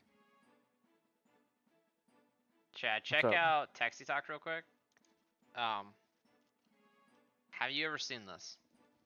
Pretty like phenomenal goalie work on this guy. Yeah, I have. I think everyone's seen it. I love this video.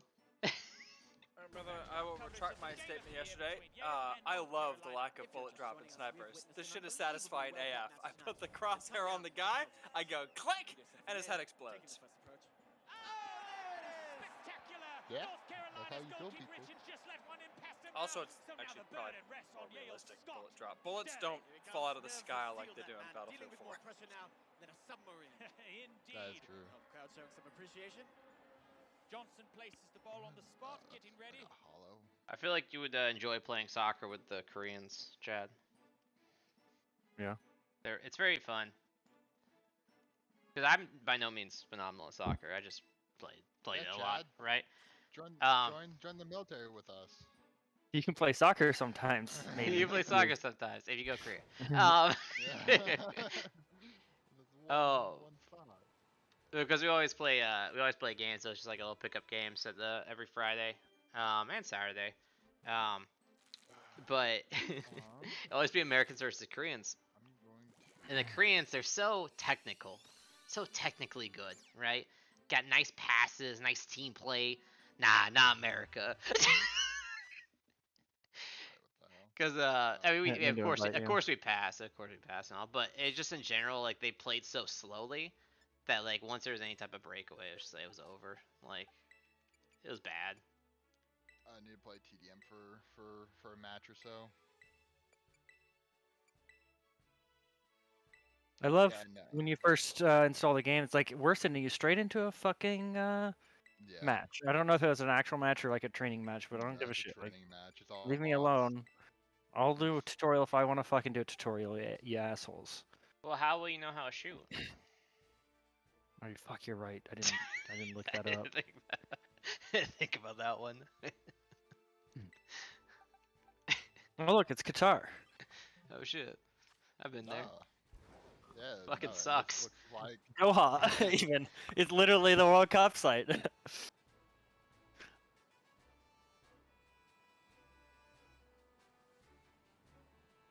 we play in the Vagina Stadium? Oh hell yeah, brother. Get dang.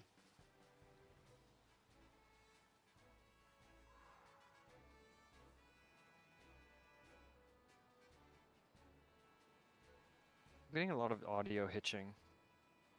Is that just normal? I mean, it could be.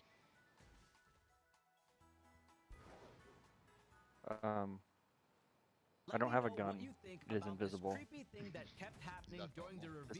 This is a strong start to this game. Scarlet and Violet. She mentioned that the things on her head were just fancy hair clips, but are they really? At 10 seconds into this video, the camera zooms in on her, and you can see her eyes change completely. She also says, "Your eyeballs are mine, caught in my electroweb." This happens again at 3 minutes and 16 seconds into the video. Electroweb in Pokemon is meant to lower speed. So was the phrase trying to get us to slow down and pay attention to her? Is she being controlled by something? Rewatch this and let me know what you think about this creepy thing that kept happening.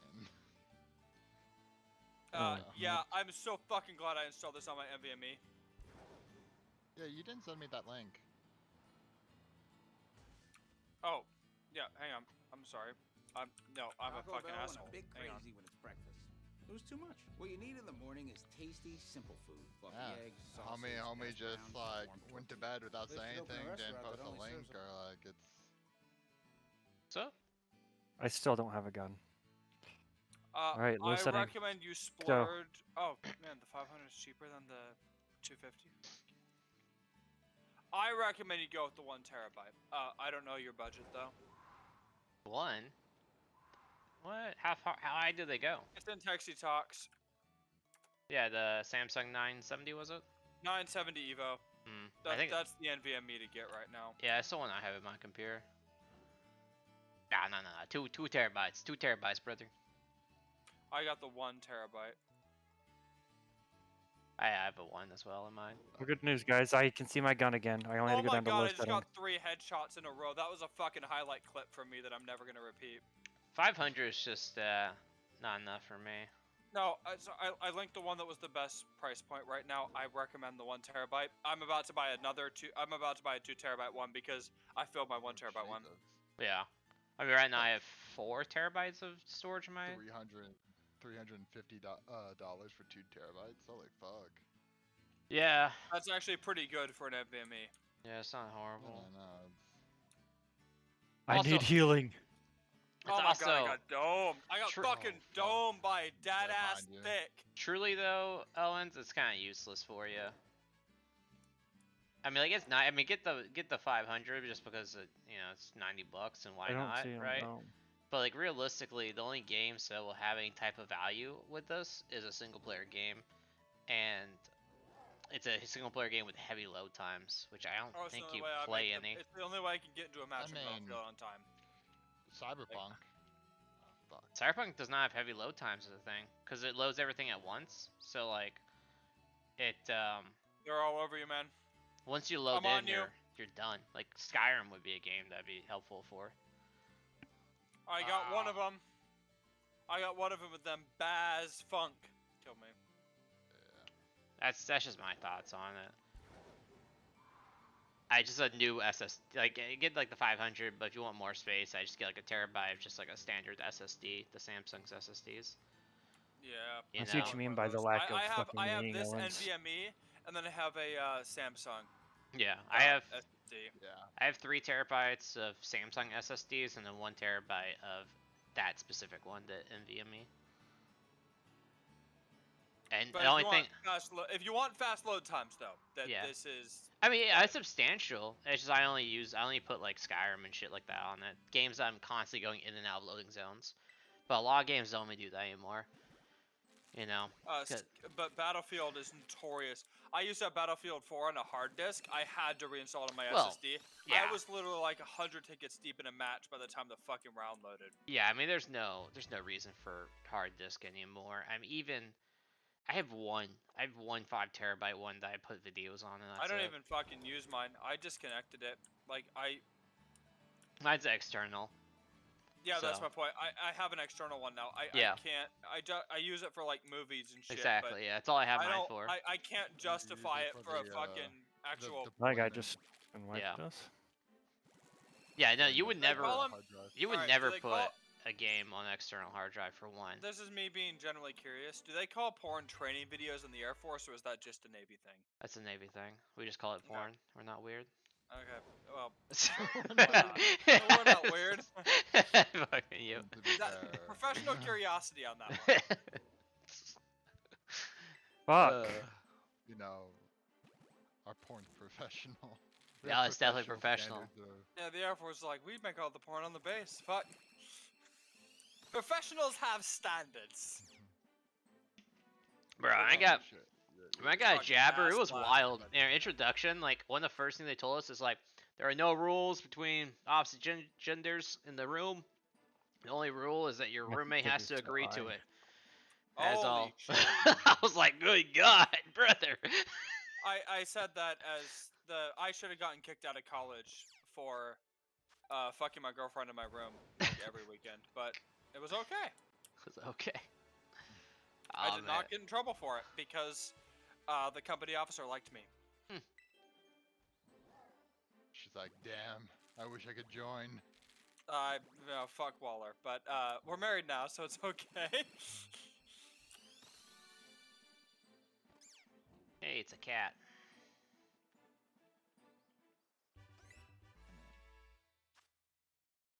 Sprigato. Sprigatito. Oh my god, I traded with this. I was gonna say I'm bad at this, but I'm actually doing well. Damn, he's actually a fragger. I am Shit. not.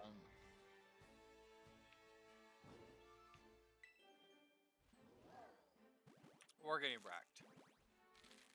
I need to No, unlock the M16A3. The M16A3 is a blessed gun. That's literally what I'm doing right now. That's why Yeah. I'm in here. Yeah.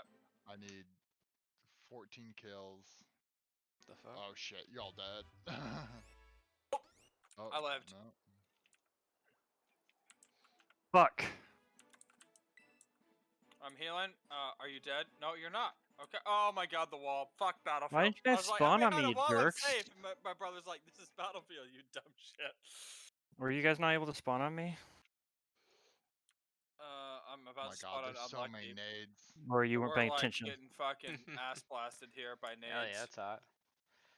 It is hot. just not in the hot in the way that we want it to be. Damn. Oh fuck! Oh shit! Damn it! She jumped the wall. I don't know fucking how to do it. I I'm not gonna you. lie. I got you. I got you. You hold down E, Hold you E. fucking Oh. guys. Usually you have to pull out a fucking item. To heal? To res? No. Dude, I play. Literally? No, motherfucker, motherfuckers! no, I fucking played dude, Battlefield I'm whenever you had to have a specific item to do it. These No, random I'm telling phrases to David was irate yesterday because he couldn't figure out how to heal to res someone without paddles. He was absolutely beside himself, and I was like, "Motherfucker, just hold E." Dude, I can't get away with anything with you. It's No, like, big facts, Shit. man. Oh I'm my a fucking idiot. I'm a fucking idiot. Really? Really? Every time someone says it's hard to become an officer, I'm the proof. I'm like, no, it's not. You can do it. It's not. Why this motherfucker get someone spawning on him when I'm literally shooting at him? Fucking Walker did it. Motherfucker, that's in combat. Bro, we've been complaining Pretty about sure. this since COD 1. Let's go. Oh my god, I spawned into a headshot in COD 1. It's like, yeah. No, I didn't spawn. No, a dude spawned, like an enemy spawned on a dude I was shooting at. Like, no. I was shooting at that guy. He should not have had backup. I mean, yes, but no. Yes, but Got fucking wrecked. Am I playing sniper? Am I going aggressive recon? Yeah. Is perk 88 billion or perk 8 billion better than me yet? I don't think I need. God. I found a fucking horrible hacker earlier today, by the way. Did you? Yeah, it's the free weekend, so it's expected. He was 104 and 0. could be just good. Oh damn. Yeah, he would be if his bullets didn't one hit you through walls. Yeah, that's just the top 1% diff. And then when we called him out, he proved he was Chinese by saying that it was just like immediately I was like, hey man, hacking's not cool. And he said, fuck you Taiwan, fuck America. He said, "Ching Chong, Like, motherfucker." okay, well, fuck China, so.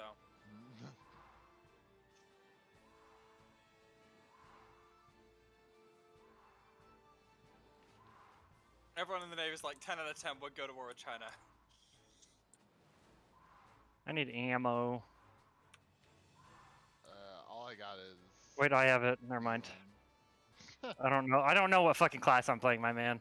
I was so overwhelmed whenever I went to class choosing. Class. So if you pick up a med pack, you can res anyone. How do I fucking But- ping?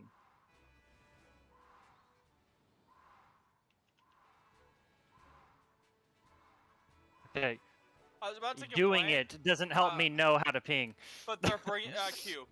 Q, Um, Q, Q, Q, Q, Q. Always Q. Hey, Battlefield vets no. Always Q. Spot. Anyway, they're bringing back classes. All the heroes are being, the specialists are being divided into classes, and Are they?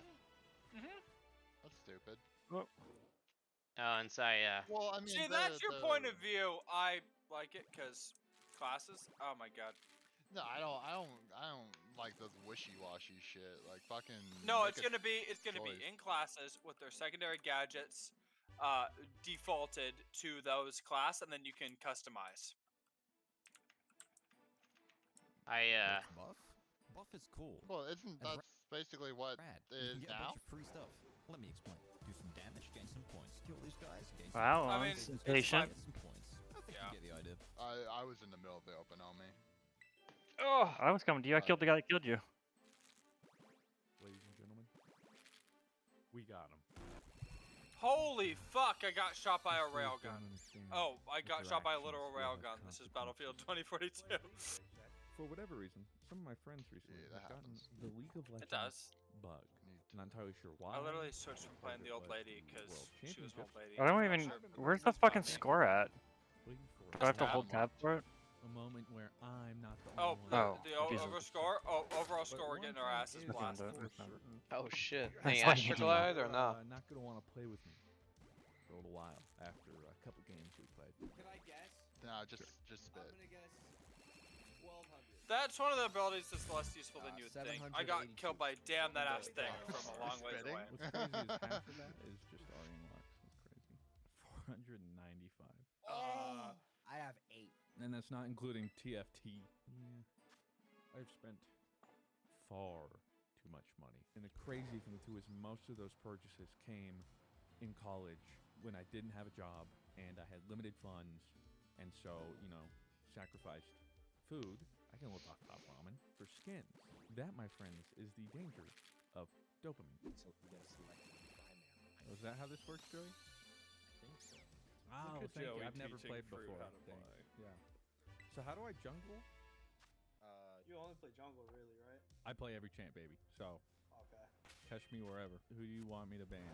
Who do you hate, Joey? I already banned a Yone. You know what? Have you fought a good Zed? I don't want you to. How about that? It's a Oh good no, they decent got rid of against Zed. Teemo. That's my pocket. Ah, so that's how the games have been going. I see. Oh, hey, look, a Nasus. Oh, I don't know who Nasus is, but that's a Susan. Joey, who do I play? Name a jungler. Just Name a jungler. Rise. That's Nocturne. not a ju- Nocturne. ew. You Did you said read the name first a one jungler. chat said? You did, but Do you not like Nocturne? he's just not very interactive for me. Are you my nightmare, or am I yours? All right, Mr. Fruit. Name me a top laner. Set. Okay, Set. set. All right. Okay. I'll do it. All right, you got me. All right, fine. I'll do it. I'll try it. If you're pulling my leg about it, why I'll not? try. What side is this? Is this blue side? This is blue. This I Yeah. like this side better. It used to be blue and purple. Look at my skin, Mr. Fruit. Look. Wow, Joey, did you buy that or I did not. It was Yeah. gifted to me. what the fudge? Where are my rich daddies? Where are my rich league daddies? Because when you get skins, Christian, you play everything. So it's like It is every Moon skin Dog is Jungle. used. You know. Yeah, like literally, if you gift me a skin, I'll guarantee you next game I'll play whoever that is. Well, you blocked Fap Life. That's on you. Yeah, my bad. I didn't know. I was like, who is this Fap Life? Why is he trying to? I mean, Fap is life. Who's this guy that I'm up against right now? Talon. He's an AD assassin. He's an assassin. Yo, Nocturne sustain though kinda nice with my Pokemon. I'm dead. No, you're not. Pure fiction. Christian, do you use like overlays when you play this? Well, back in my day, there weren't. Do it now just because I change my champ every single game. It just makes it easier. I don't like all these Which things one do you showing me use? timers and stuff. I don't know how to get rid of it. I don't like them. Mundo's coming up. I'm coming up. Come down. Oh. Come down the river. Come down the river. We can turn on him. You're simply better. You're simply. Ow! Oh, I see those too. I have my potion. Oh lordy. Come on. And if I potion there, I live. He is Lordy, lordy, lordy. Oh my god. Unfortunately, I think I'm going to have to smurf if I want to play with them because, frankly, I want them to be able to play the game, and they don't really get to do that when they play with me. You're gonna see that today. It was just supposed to be some innocent fun, you know. Thank you very much, Jeremiah Parker, for the very kind message and apparently the gift. You got me some spicier ramen than the one I tried many years ago. Liquid Death. Is it just water? I think it's just water. Yeah. Got some Die Hard dice. Oh, and interestingly enough, I hope you enjoy this small collection of Pokemon that were all obtained legitimately without hacks, transferred with the Pokemon Bank software. And I gotta boot this up and see what we got sometime. Maybe I'll do that in a different video. A big thank you to Jeremiah and everybody else who supports my content. Hope you enjoyed this League video. I've talked about it. League is actually one of the games I don't normally do content on, even though I've played it for 10 years. Because the nature of my job now, video games, is that my relationship with video games has changed. Not so much for the better. It makes it really hard to play video games if I'm not working/recording. So I've always tried to keep League separate for the most part because when I'm playing League, there's no expectations. I don't have to worry about should I be recording, should I be doing this, do I need content, blah, blah, blah, blah. But my friends wanted to play, so I say, why the heck not? We'll do a video, see how it does. Might be the only one you see. Maybe there'll be more. I don't know. But hey, it's time to get tilted. Let's ride. Joe, you never want to ignite that early. Early? Yeah, like that, you don't want to do that. How did you know I did that? I don't have a lock camera.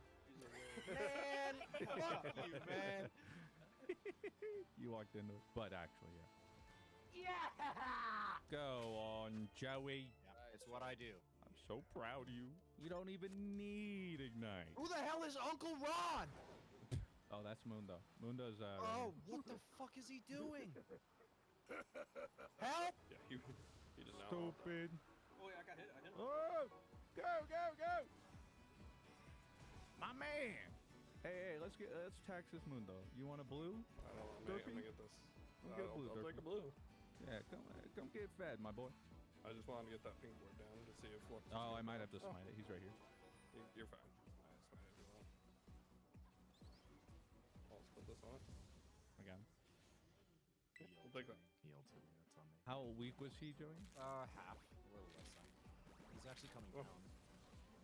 Yeah, he's coming down to hell from the top ropes. Nice, Mr. Nice. Watcha. What is If this? she hits Who a is this stun, I'm dude, we're fighting dead. right now? Susan. Susan? Mm-hmm. Like Where do I put it? Susan. Is a dog, yeah. Susan also has a skin that has the Snoop Dogg dance. Like the drop it like it's hot? Joey, you good, or? Yeah, Go on. I'm fearing him. Come on. You want to dive him? Get him! It's up to you. I got you. Why is my screen dark? That's my ult. Ultimate. Oh, nice. Good stuff, Rob. Susan's right here. threw it. Ah! Speaking of throw. Where? Stupid. Bot lane's missing, by the way. He's coming. Rob. Oh. What do I do? Do I help you or do I run? You're right. Nah, I'm good. I'm simply better. I wanted to get that into. He's trying. Oh, he wanted it. Fucking teabagging! I'm coming. My TP? Nah, you're good.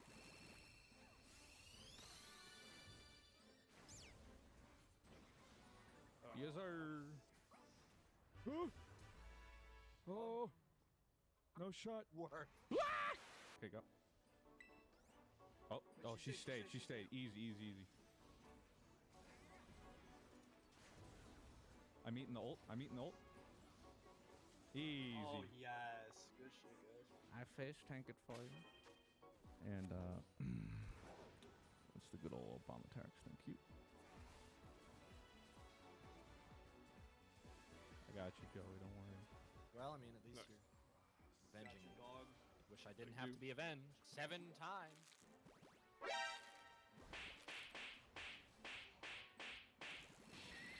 Thank you for the free gold.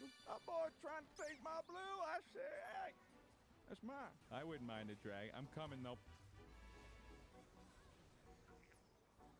Let's go, Derpy. I'm coming for that gen. Oh, my Dive triple. me. Dive me and my team kills you. Let him know. He's not. Run, Joey. Yeah? Joey. Oh, come on. I don't think we can not a chain. Unless Yo. they're all anti-healed.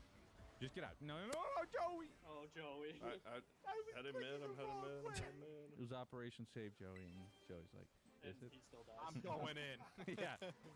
Wait, it's Operation Die. It's winnable. I'm in here. Oh, Nope, Oh. that's a Suko.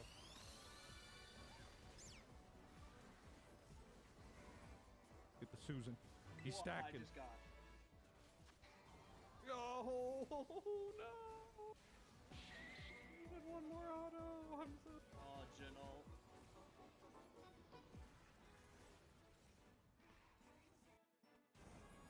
Time to steal Christmas. That's naughty! Violent Night is an instant holiday classic. Oh, yeah? It's an electric mix of insane action Which one of you did that? Prancer? and holiday cheer. You got my hammer. I can't stay mad at you guys. Violent Night, rated R, in theaters now. why the ending is so wild. No cap.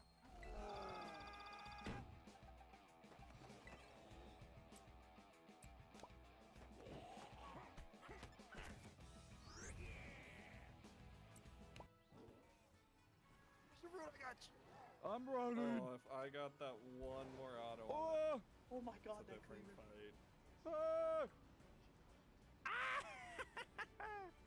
Can I get up? Nice escape. Oh. Bet. Oh yeah, that should do it all right. Luck's right here. I'm in trouble. Yep, you're dead. I think we lose. Yeah. They're probably gonna go for dragon. Yeah, Yeah, 30 30 seconds. If we want to fight for that, because that is Dragon Soul. It's unfortunately Cloud, but it's something. Okay, just burn this. Just burn this. Go! I got it. Equals get win. Oh, they're up. We can't do anything about it. I'm gonna go steal it. I am very far away. Nice kill, nice That's kill. a Baron. Let's go. YOLO. Yeah, honestly, we need to go for it. I'm gonna drop a ward at least somewhere. All right, so, Rob, you can just ult Mundo and everybody. Okay. Or even pop this if spell Mundo shield, gets I'll go close, he's going to try and jump in to smite steal. We just need you to ult him out if you can. Oh, okay. Screw it.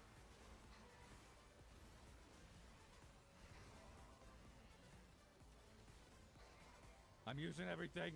Let's go. Oh, we got him. Get him. Oh, Talon's there.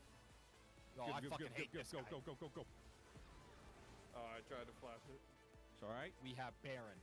Oh, Talon's Oh, on me. to help him. Huge. Nice. Runaway Nice. Joey. Go to base, Joey. Yes, I know. I W'd the wrong thing. I'm not gonna lie, I W'd that. Dummy. I was trying just to get some damage and then W back to see if they would ult or Lux Q, and I would. Nice, Joey. I'm up in 20, he can't end. Okay. He We can't got- end. We got. Yeah. He's gonna. Can't. I don't know. Alright, we have no turrets in base, but we caught Elder.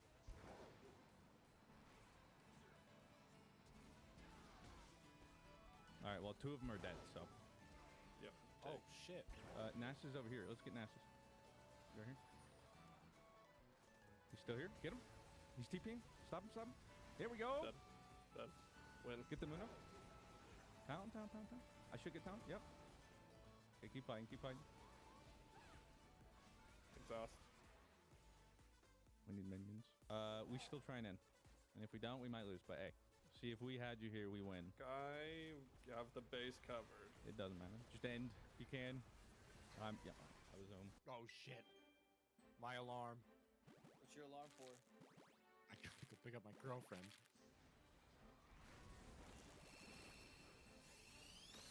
Oh my god, Mr. Fruit. Well, yeah. No. Oh, I took him away, huh? Yeah. Stay in that circle, stay in that circle. I see. I was trying to, Hold on. Hold. Now. I tried also. I don't know what just happened.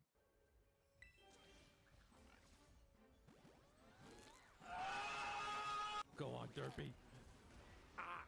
Tried. Okay, this is you, one man. Give me that small PP energy. One man. That's what. That's all That's why we need. call him one man. That's all We're we about to need. find out. Let him know. Let him. Let him know. Let him. you're supposed to let him know. I don't do damage.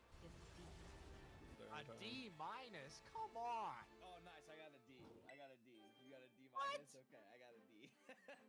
50k damage for a piece. Insane. Sorry, I couldn't finish that boy.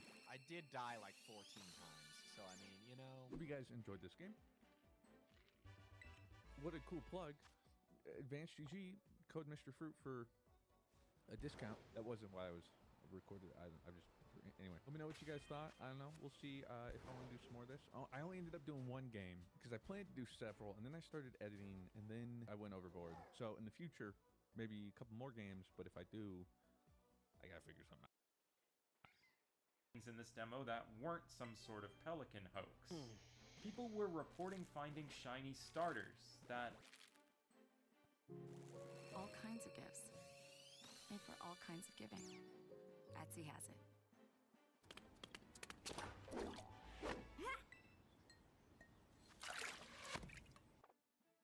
Only sparkled and weren't actually their shiny colors, with video proof. And it turns out that for whatever reason, the set of middle evolution starters that you pick on only your first adventure are the only things in this demo that are not shiny locked.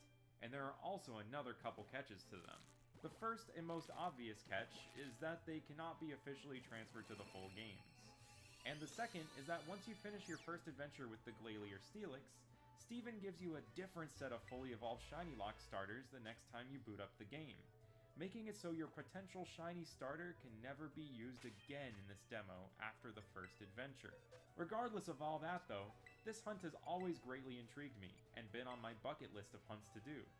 So on September 24th of this year, I set out to find this shiny not shiny starter. And though the resets may be a little bit on the longer side, at a little bit under 2 minutes per reset, I had a good time streaming this hunt. And I also did it in a pretty comfy way too. If you have a modded 3DS, which is a process that is surprisingly easy to do, you can use something called input redirection to control multiple 3DSs at once using a controller connected to your computer. This first leg of the gauntlet, the shiny hunt, would be finished on October 9th, 2 weeks later, while hanging out with my friend Mr. Let's Play It doing some shiny hunting. I wanted to show at least the final reset before I got the shiny in its full entirety without speeding up the footage, but my TV froze in the middle of it. And I had to stop shiny hunting to do a little bit of troubleshooting, so I opted to do some speed up instead. Here's the shiny starter that I found, with a level 100 gauntlet soon to follow afterwards.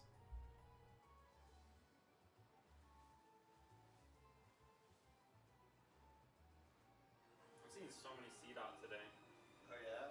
Like a crazy number of them. It's gotta be an omen. You only got one C-Dot game, right? Yeah.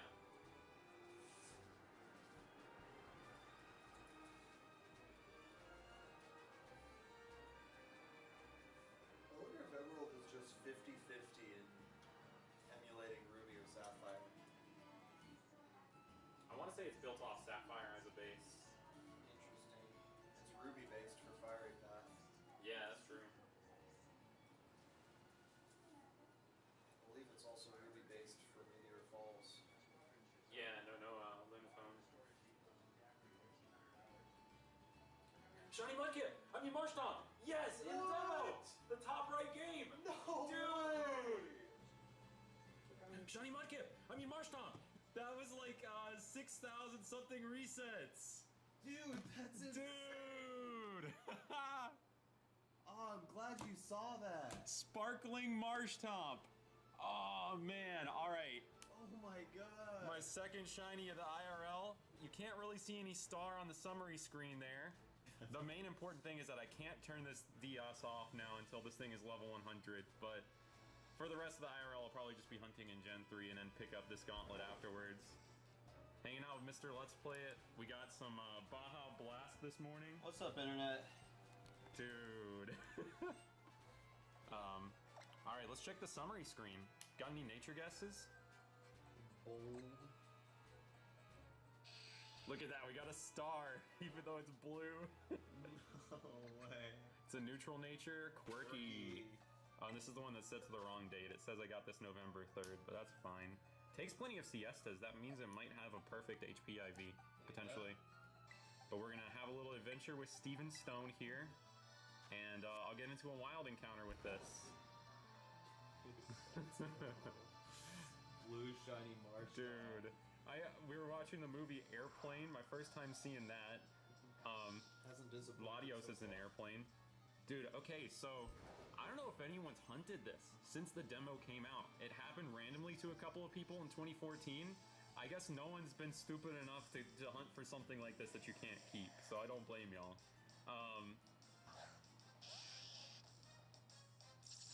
Sparkling Marshtomp. So wacky. Let's train this guy to level 100 now. Mr. Let's Play It has left. I have folded up the folding table. I have gone for a bike ride that was way spookier than I ever bargained for. I honestly can't tell if people getting rolled is still a prank or if it's a Halloween decoration now. Please don't hurt me. It's a wild lichen rock. It's like Attack on Titan, but like small. And now, it's time to get down to business again.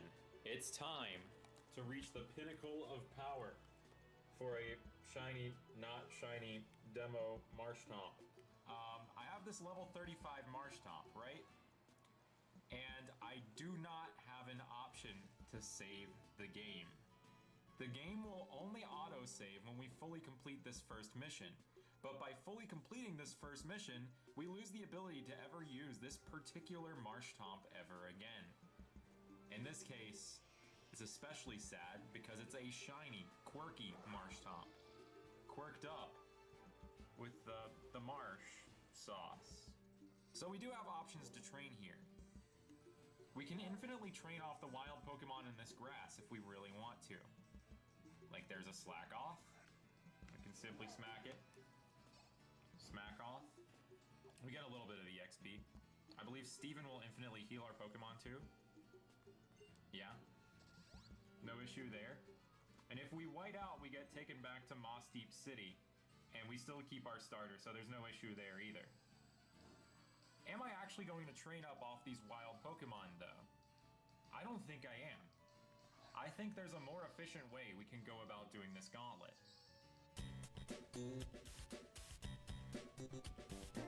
To get to the more efficient training spot, we need to play through the story of this mission, taking down some Team Magma Goons and reaching level 36 in the process.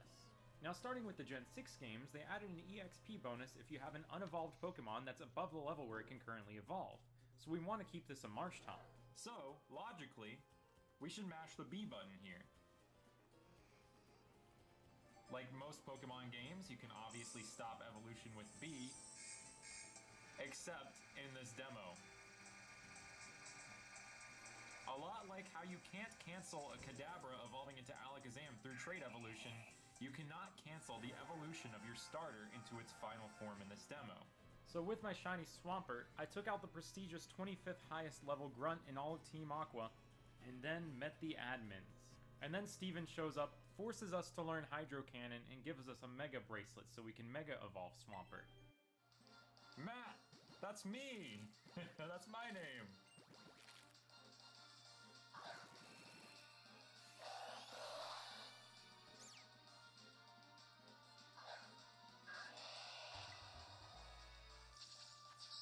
There actually is one shiny with a texture in this demo. Steven's Metagross. Seeing both of those sparkle was so cool. Alright, now y'all are about to see how cool shiny Mega Swampert looks. It's not even gonna get to sparkle, but it's way cooler than shiny Mega Metagross, trust me on that.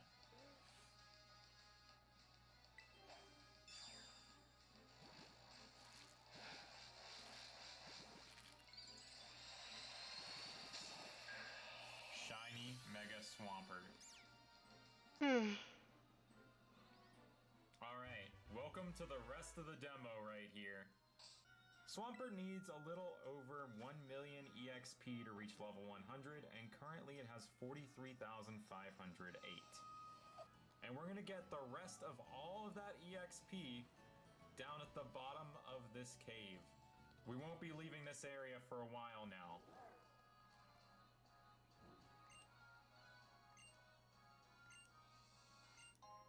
Now we get some Pokeballs that we will not use for a while. Run into that grass patch, you're guaranteed an encounter with an always not shiny Glalie. The story progresses if you capture this, but for this gauntlet, I'm gonna be smacking it instead. Alright, the Glalie goes down, and we get 960-ish experience points per Glalie. Somewhere in that ballpark.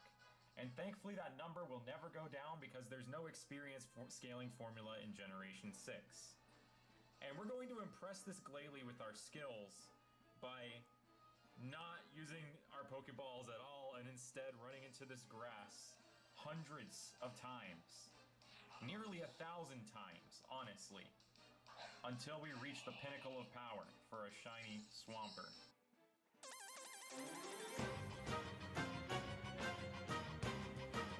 Things would not start out very easy for our Swampert, constantly getting outsped by the Glalie and getting knocked out. But thankfully there's no penalty at all for getting knocked out and we just instantly get healed at this point in the demo. So I just kept infinitely battling this Glalie, starting out with the uphill battle that was just overcoming it at the lower levels. Using Mega Swampert was almost a must at this point, but I hope to overcome this eventually in the future, because the Mega Evolution animation took up a lot of time every battle. After a couple levels, I decided to multitask and work on the Emerald Professor Oak challenge that I'm making a little movie for. And unexpectedly, this happened in the process. Shiny Whismur, live! What? What?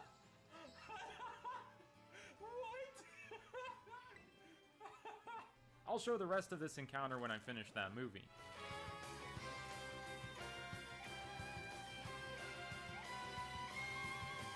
After a few hours around level 55, Swampert was finally strong enough to not really have to worry about getting knocked out by Glalie or being outsped by it, so I even started to run out of moves sometimes.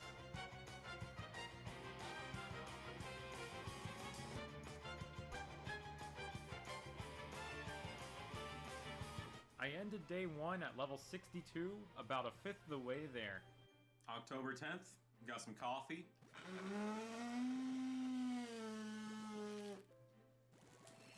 Just drinking coffee in a very normal way there. And the grind continues. The DS is now open. Things are gonna be easier now. Things are gonna go a lot faster. As long as the Glalie doesn't use Protect. Who needs a Mega Evolution? Actually, we might still. It hung on for a second there. Never mind. Alright, I've been doing this for a little bit, and I realize that it's not efficient for me to be going at this when I only have Mud Bomb, or I'm about to struggle. So instead of waiting to get knocked out by struggle, we can just talk to Steven and heal up. I'm gonna just keep doing this with only the move Waterfall, because Waterfall is easily the best move for this. It's 100% accurate, and we one-shot the Glalie with it. So every time I run out of Waterfall now, I'm gonna talk to Steven. Never mind, I don't one-shot it. I one-shot most of them, unless I'm filming and talking about it. 74! A former gamer has informed me that I'm wasting my life on this demo. And as a response to that, I say, level 76. Let's go! From this point on, I just needed to stick to the grind. And what better way to focus on that than streaming? So I streamed a little bit that night. Is this a level 100 gauntlet? No. It is actually a Teltnuag 001 VL. And over the course of this stream, I beat Roxanne in my Professor Oak's challenge and reached level 90. But something from this stream felt a little bit off. There was something missing. So on day 3, I made it my goal to correct that. Hitting level 100 tonight. Let's do it. The spice that was missing was adding wacky things to the layout. Nuh-uh. Is this like a leaked screenshot from Avatar 2? Because realistically, there was not a lot of interesting gameplay going on with this gauntlet. So I did stuff like work on my Toad impression. Dr. Pepper! No, that was terrible. Dr. Pepper! No, that was worse. That was definitely worse. Dr. Pepper! Man, I just cannot reach the level of shrill that Toad has. I'll have to like emulate the Keegan-Michael Key Toad, I think, if I ever want to aspire to do any sort of good Toad impression in my lifetime. After 3 miserable Toad impressions, the deed was done. Level 100! The pinnacle of power for a Swampert. So, we're now about to have a send-off for the Swampert by following Steven Stone's instructions and hightailing it out of here. Okay, we're actually going to follow Steven's instructions here. We're going to catch the Glalie. He's been trying to tell us how to do this for so long. And we're going to do it now. I have 5 Pokeballs. Let's just toss one.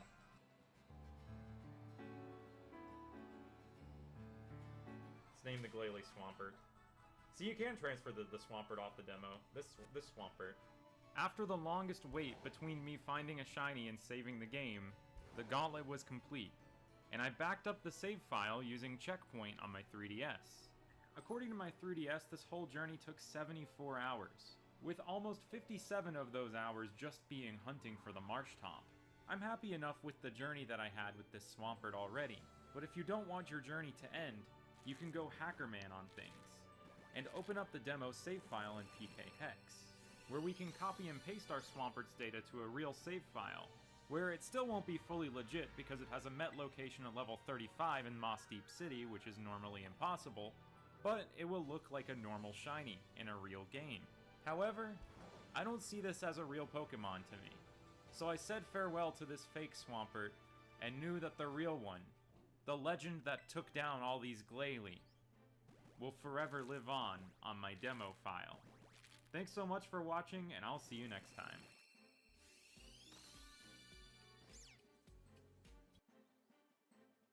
Here's one thing you need to do before you start your holiday shopping. Don't spend another dime on Amazon until you watch this first. Watch this. I can show you how to get the sweetest deals online when you shop from major... Level 100. The pinnacle of power for a Pokemon. Very few Pokemon ever reach this level. This is a series of videos in which I push Pokemon's levels to the absolute limit by raising them to 100 in unconventional ways and environments. Because, more or less, I'm crazy. This is the Level 100 Gauntlet. I hope you enjoy.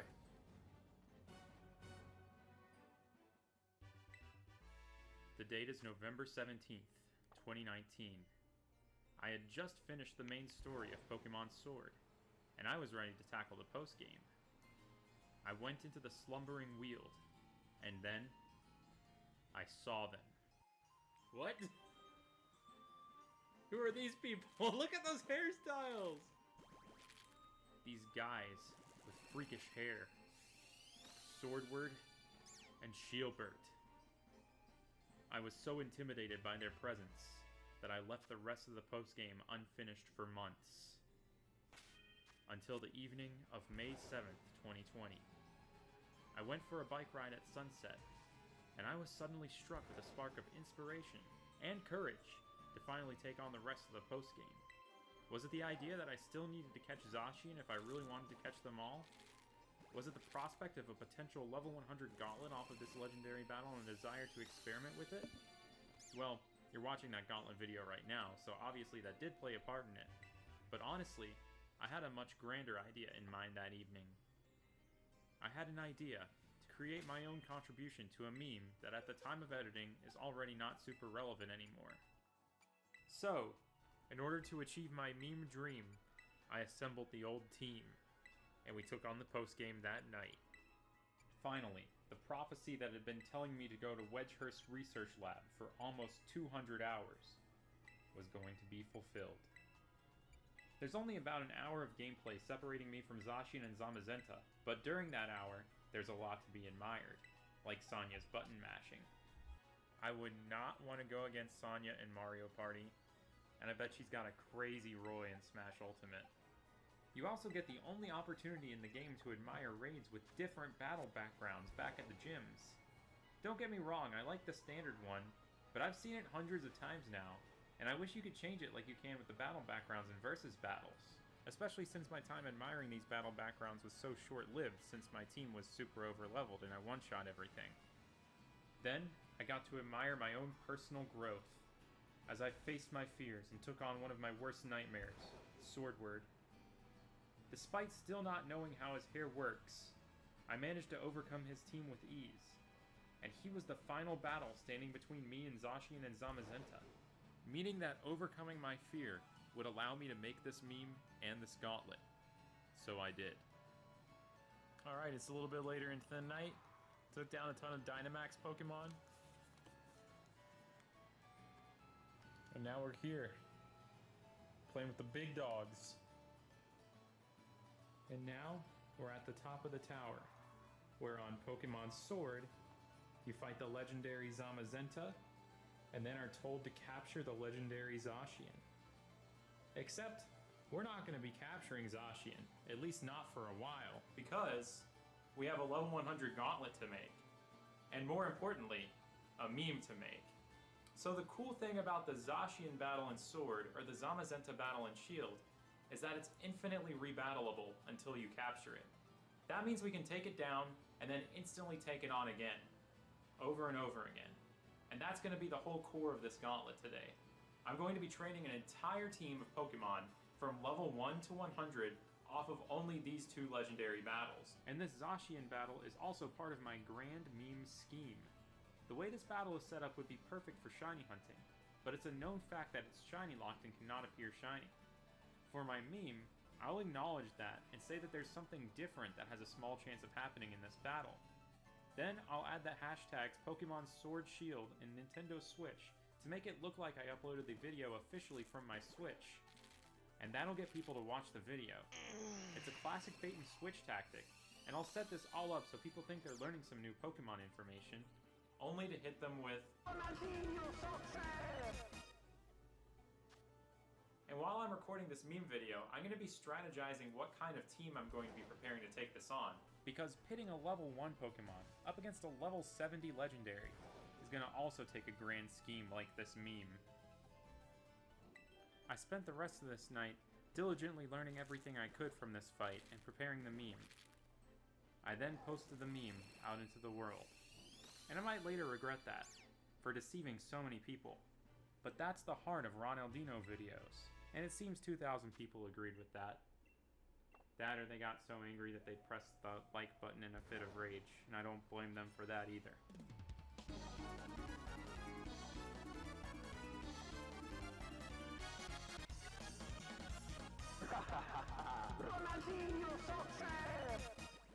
And now, with my meme quest complete, the real journey begins. Let me introduce you to the team. The first Legend Slayer is Mimikyu. Mimikyu's probably going to be a very important team player and sacrifice throughout this whole ordeal. I bred for this Mimikyu on Sun, in an environment that I hope it doesn't hate me for. Its strongest suit is its ability to Disguise, which will always allow it to tank at least one of Zacian's hits and set something up, in this case being either Destiny Bond or Curse.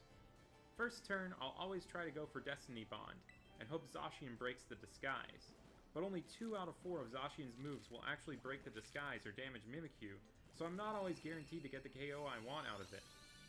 That's where Curse comes in. When I use Curse, Zacian will take 25% of its HP and damage every turn, meaning all I'll have to do is stall it out for 4 turns, which is no problem when you have a full team of 6 Pokemon. I named this thing a mess of symbols, and I took it through the Alolan Pokemon League so it could have a special ribbon and title when transferred up to Sword and Shield. This Mimikyu is going to be taking a lot of hits, but it's not going to be the only one. The next member of the team is Togedemaru. Its role is to be a Fear Togedemaru. Fear, which is an acronym standing for Flippin' Evil Attack Rat, or Focus Sash Endeavor Quick Attack Rattata, is an age-old strategy for slaying legends with unlikely low-leveled Pokemon. The Pokemon tanks a hit, hangs on with 1 HP using the Focus Sash, uses Endeavor, which is a move that will also bring the opponent down to 1 HP, and then polishes it off the next turn with a priority move like Quick Attack. We can't quite do this exact strategy here, but we'll do something similar to it. Using a Focus Sash is off the table, since it's an expendable item that will be used up after 1 battle. And using a Rattata is also off the table, since it's not available in Sword and Shield, so we'll make do with a sturdy Togedemaru instead. With the Sturdy ability, Togedemaru can tank hits without having to hold a Focus Sash, and while it doesn't get Quick Attack, it gets Spiky Shield, which is still a priority move and will deal damage if the opponent uses an attack that makes physical contact that turn. Luckily, all 3 of Zacian's attacking moves do make physical contact, but unfortunately, when I was breeding this Togedemaru in Alola, I focused so much on the Mantine surfing that I had to do in order to get Endeavor that I forgot to breed it with Spiky Shield, so it won't get it until level 60. We're most likely only going to be getting this Zacian down to 1 HP with this thing and not quite finishing the job as a result. I named this Togedemaru Ronaldinho, and I also took it through the Alolan Pokemon League for the special ribbon and title. Making up for the shortcomings of my Togedemaru, we have Snover, which will act as the cleanup. This Pokemon has the ability Snow Warning, which will summon Hail that can deal damage to Zacian every turn, and it also has the priority move Ice Shard, similar to Quick Attack. This snowy dude will be making appearances when Zacian's down to 1 HP to clean things up. I bred this Snover in X and Y just for the heck of it, and I named it the Snowman symbol, which as far as I know is not accessible on the Nintendo Switch keyboard, making its name extra cool. I also gave it a snooze ribbon for a special title. Our next brave warrior is Galarian Corsola, with its hidden ability, Cursed Body. I'm actually not going to use this thing until it eventually evolves into Cursola and gains the ability Perish Body. With Perish Body, anytime a Pokemon uses a move that makes direct contact with it, it will faint in 3 turns, similar to the effects of the move Perish Song. It will get the moves Perish Song and Curse along the way, and it will play a very similar role to Mimikyu. I got this thing in a trade with my friend Dylan, also known as Pure Skill 740, and he named it Bruce. To any Bruces who may be watching this video, this name is merely coincidence. After that, we have Pyukumuku. Its role is to just be Pyukumuku. It has the ability Innards Out, which will deal a little bit of damage to Zacian if it gets knocked out. It also comes with Counter, which will deal hefty damage once it's strong enough to survive Zacian's hits.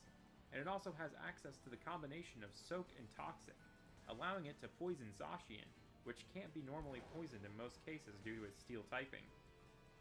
I just bred this thing on Shield. I'm looking forward to using this because I've never used Pyukumuku for anything before. And finally, we have Heatmore, nicknamed the Legend, and its role is to be a legend. I have no particular reason why I'm using Heatmore at all here, other than me just personally thinking it's a really cool Pokemon that never gets enough love. I'll actually not be using Heatmore at all in the early levels of this gauntlet, so while the other Pokemon are constantly fainting, it'll be constantly living and gaining experience. This will make it so Heatmore will most likely reach level 100 first, or at least pull ahead of the pack, and when it does that, it'll carry the rest of the team on its back from that point on, taking down Zacian by itself while the rest of the team catches up, cementing it forever as the Legend.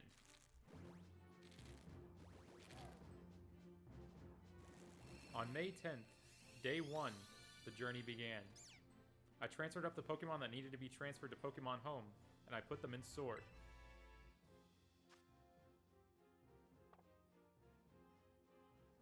Look at these brave warriors. Each of them are going to ascend to greatness in their own way. This is going to be legendary. The journey begins. With a questionable choice in hold items that I would later change, I marched to the top of the tower to take on Zamazenta. This is our one and only battle with Zamazenta, so let's make it count.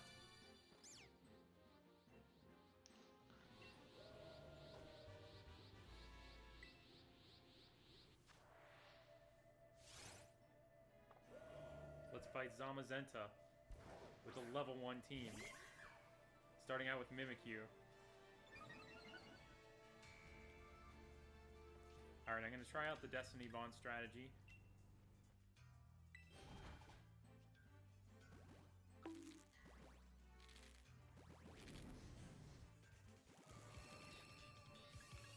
And if this doesn't work, I'll use Curse. And if this doesn't work, I'll use Curse. Looks like, Play Rough missed. That's a very unfortunate situation. It'd usually be really, really good for that to happen. But it's pretty bad here.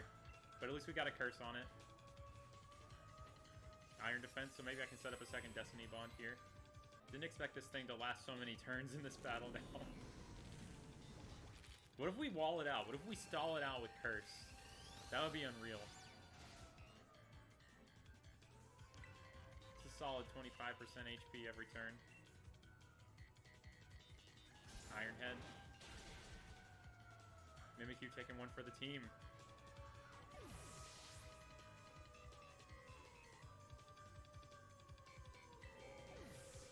And down goes Zamazenta.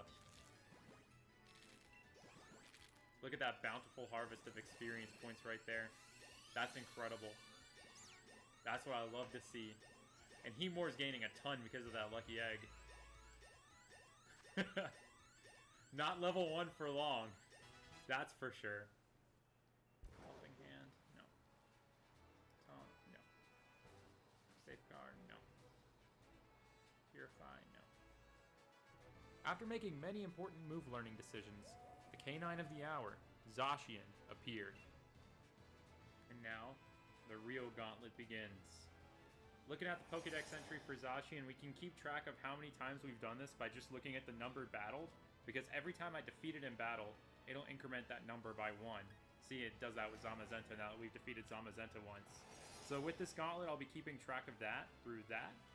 And saved in front of Zacian right now, we're going to be at 225 hours and 25 minutes. Let's see how much that number changes for this gauntlet. So for the first Zacian battle, I'm going to let Ronaldinho take the stage. And we're going to try out the fear strategy. Let's go. Let's ready that sword.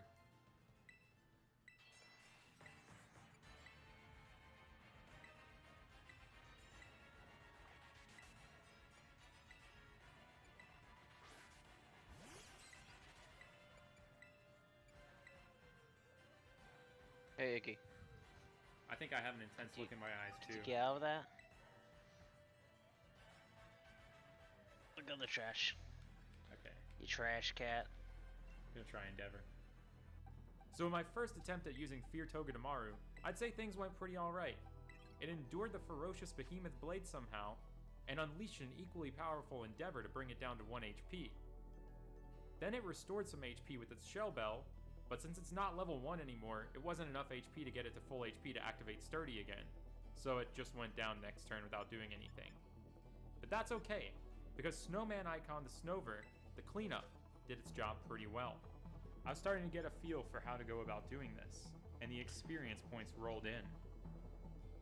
Gaining these early levels was a game of balancing sacrifices, and until Corsola evolved and Pyukumuku became stronger, I just alternated between sacrificing Mimikyu and Togedemaru. Calls itself legendary. The real legend is in my party right now at the very bottom, and it hasn't even done anything yet.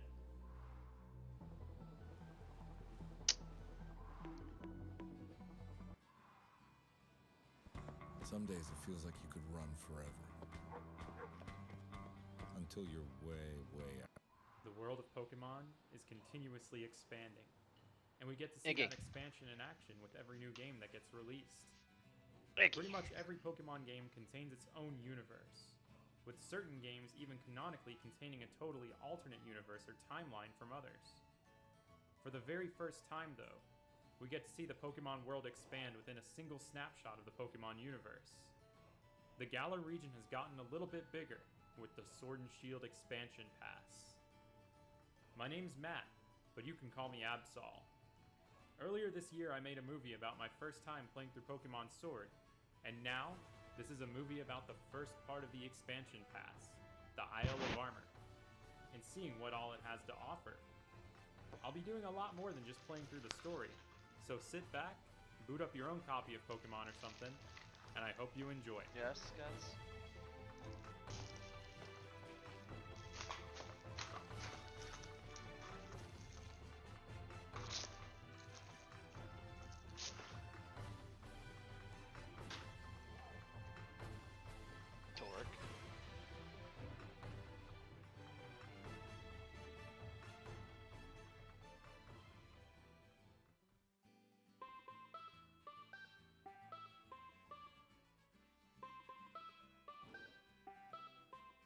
Our journey on the Isle kicked off in a unique way on June 17th, 2020, with a Pokemon Presents, promising some new Pokemon news. I wanted to record my reaction to this, But less than a minute into the whole thing starting, my electricity went out. So I had to watch most of it on my phone. I was definitely most excited for the new Pokemon Snap, and I thought Pokemon Smile was a pretty funny novelty as well. They touched on a few other things in the presentation, like the official release of Shiny Zeraora through a raid event, the unfortunate news that belligerent ducks with giant leeks had taken over the real world, and an announcement of an announcement. What we didn't get was much information on the Isle of Armor at all. I didn't even know what time the update would drop, but thankfully at the end of the presentation, my power came back on and I found my answer. My Switch was already updating, and I was ready to begin my island getaway. So upon booting up the game, I was immediately greeted with a screen talking about the Isle of Armor, and was given the Armor Pass. I had my original Sword playthrough squad with me, but I didn't book enough tickets to the Isle of Armor for all of them. My goal is to make a new team for my playthrough, so I'm just bringing my starter with me temporarily until I find that team. But in order to get to the Isle of Armor, there's an event that I have to do first. An event that's been available since January that I'm sure Nurse Joy is sick of telling me about. I'd held off on doing this Galarian Slowpoke event because I had once considered maybe doing a level 100 gauntlet off of only that Galarian Slowpoke. But once I learned how terrible the experience yield was for it, I decided to totally abandon that. So I just caught it, moved along, and went to the Isle of Armor. I wasn't really sure what to expect when I first departed for the Isle of Armor, but before I even stepped foot there, I think I can already make the bold assumption that this is far better than any actual island vacation I could have taken in the middle of June this year. And I can say this without even having any personal experience with island vacations to back this up. In fact, I've never even been on an island before, unless you count this giant mass of land as an island, in which case I've never left this particular island to go to another island as an island getaway before. So why am I so confident in this? Well, I'm glad you asked. From what I understand about island getaways from my other experiences with virtual island getaways, they typically end up with you having to do community service.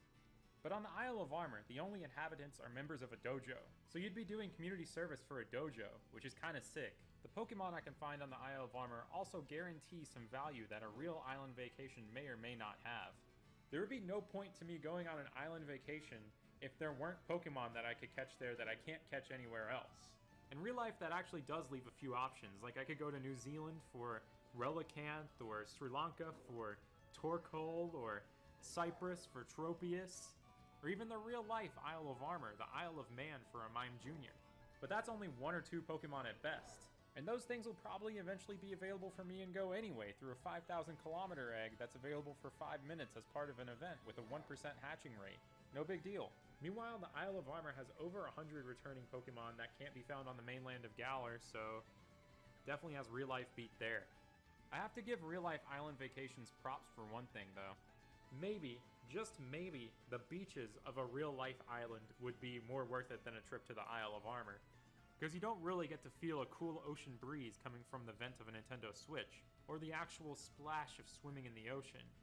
But maybe the Isle of Armor still has that beat, since you can ride your bike on the water, and that's pretty sick too. And speaking of bikes, the Isle of Armor also has the Bike Lady, who can transform your plebeian Rotom bike into a super cool bike that may or may not confirm Pokemon Black and White remakes. I mean, I'm not even sure how I would get any real-life bike on an actual island to produce these kinds of particle effects. So, I'm at a loss here as to why I would even go on an island vacation in the first place anymore. But anyway, I'm getting a little bit ahead of myself here, and I'm already going off on a tangent before showing any actual gameplay. So let's do that instead.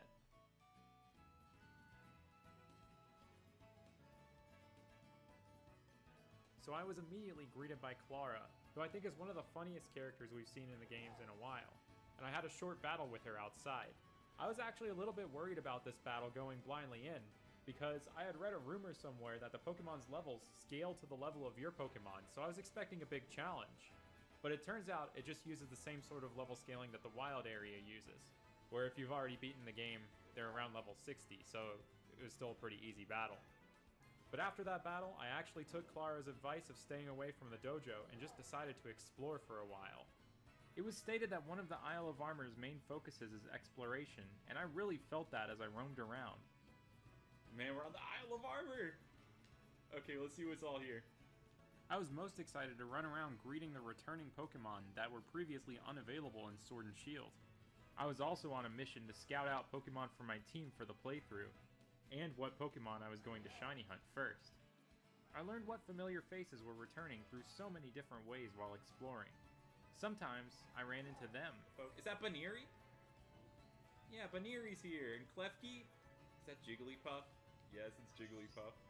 Sometimes they ran into me. What's that, like, splashing really fast? Sharpedo! Sometimes they were raid bosses. Emolga. Okay. Sometimes they were hinted at in items. Dubious Disc. That's for Porygon. That means Porygon's back. Sometimes they were not new returning Pokemon at all. Blipbug. You're not new. And sometimes they just called out to me. Did I just hear Tentacool?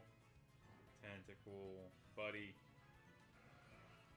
It's like a family reunion seeing some of these Pokemon all over again. It was a little bittersweet learning which Pokemon had returned though, because it made me think about the Pokemon that did not return. Like Crabrawler, which doesn't even get to live in its own cave. Or Absol, which I'll have to wait until the Crown Tundra to find. I was still having a great time though, and to honor the memory of Crabrawler, I found my first team member in its cave. And it's a Pink Generation 1 Pokemon, a normal type that would eventually get an evolution in a later generation and that I have a long history with. Lickitung. It was my first shiny I ever caught. I'm liking these caves. Because I feel like the base game was kind of lacking in the cave department. Like, we had a couple and they were pretty cool. But, didn't have anything in the wild area like this. There's so much out here. I mean, there's just so much ocean, that's what I mean. What's a Fletchinder out doing out in the middle of the ocean, man? You get lost?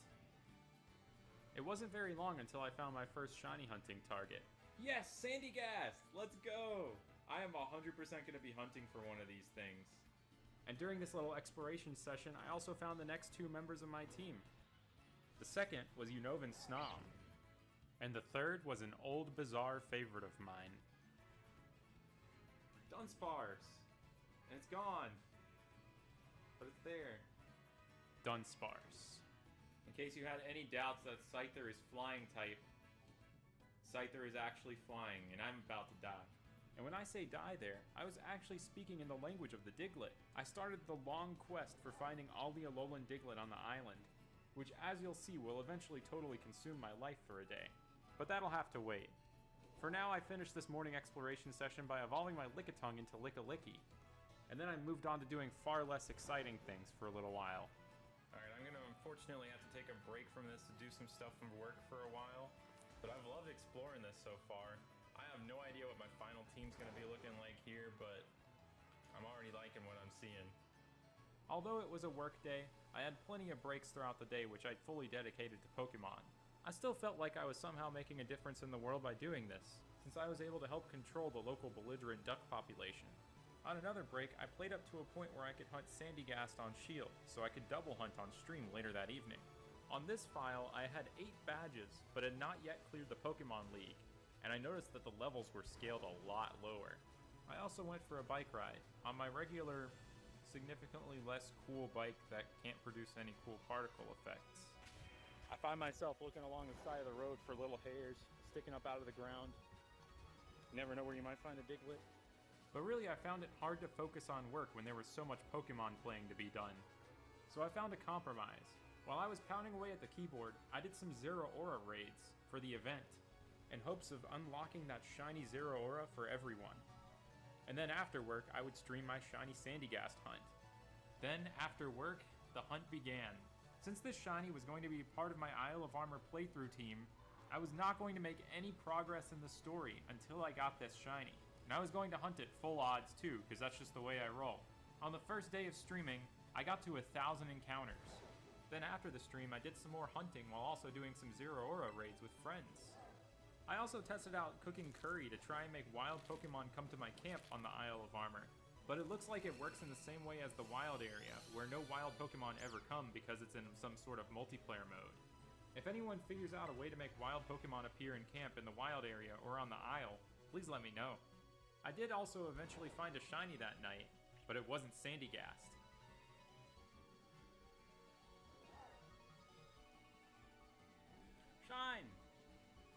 sick looking. Shiny Zeraora. This Shiny Zeraora raid wasn't full odds or anything. About 1 in 8 5-star Zeraora raids were the shiny, and the shiny was a much harder version of the regular 5-star raid.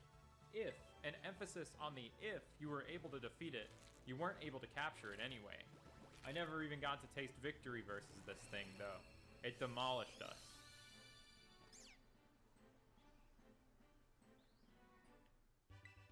So I just hit 1400 encounters for Sandygast, and I found a shiny Zeraora through the raids but wasn't able to beat it with my friends. I'm about to turn in for the night and go to bed, but before I do, I still have another new Pokemon experience to experience that I've been looking forward to doing all day.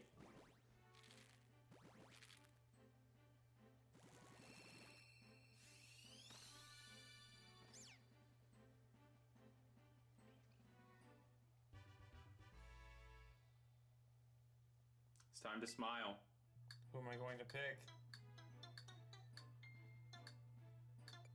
Bulbasaur. This is crazy. What the heck is going on, dude? Alright, I got my toothbrush. With my partner Bulbasaur at my side, I fought the forces of Tooth Evil. A battle that I've honestly been fighting all my life, but have never fought with a Bulbasaur by my side. I feel like I could have easily cheesed this game by not using a toothbrush at all, but that kind of defeats the purpose of what Pokemon Smile is in the first place, even though I'm definitely not in the target demographic. You have no idea how old I felt setting my birthday and seeing it start at 2015. When I had defeated the forces of evil, I was able to catch a Pidgey. Got a Pidgey. Pretty epic. Got a Pokemon cap. Let's go. A sticker. Oh gosh, pictures of my great brushing. What a great picture, man. Smile. Beautiful.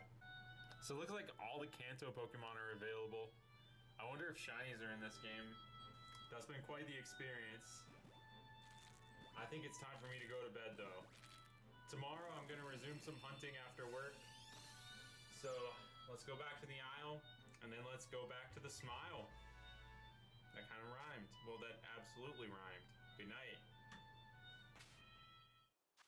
This is me every single day before I brush my teeth now. June 18th, day 2 on the Isle of Armor.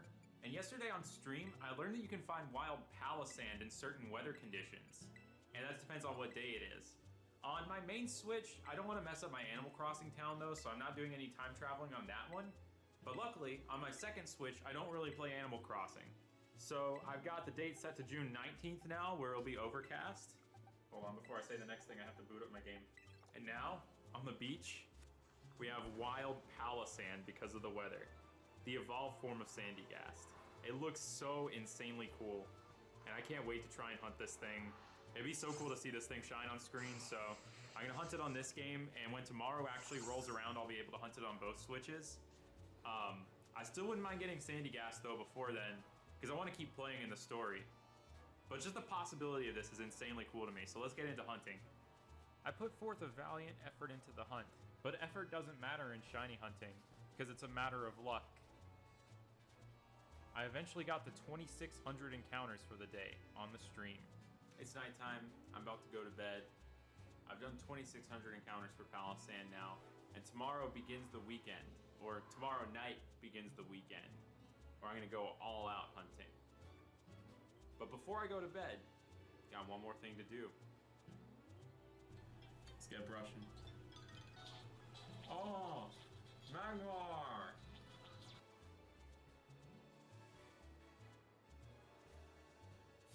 Sick. Got a Magmar.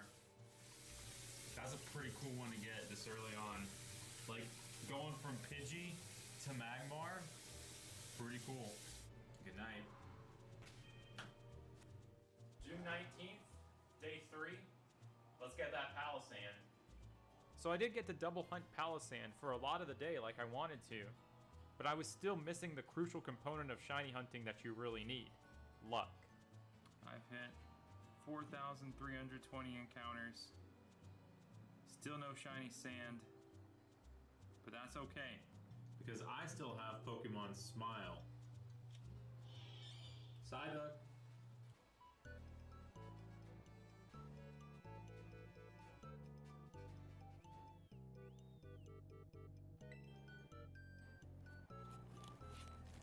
It's June 20th, Weedle Day in Pokemon Go, so I'm out on a Weedle walk right now. Plan on going back and hunting the Sandcastle and hopefully being able to finally start the Isle of Armor today. But if it's a long hunt and I still don't get it today, it is what it is. At least I'll walk away with some shiny Weedle at the end of it all. Oh wait, wrong app.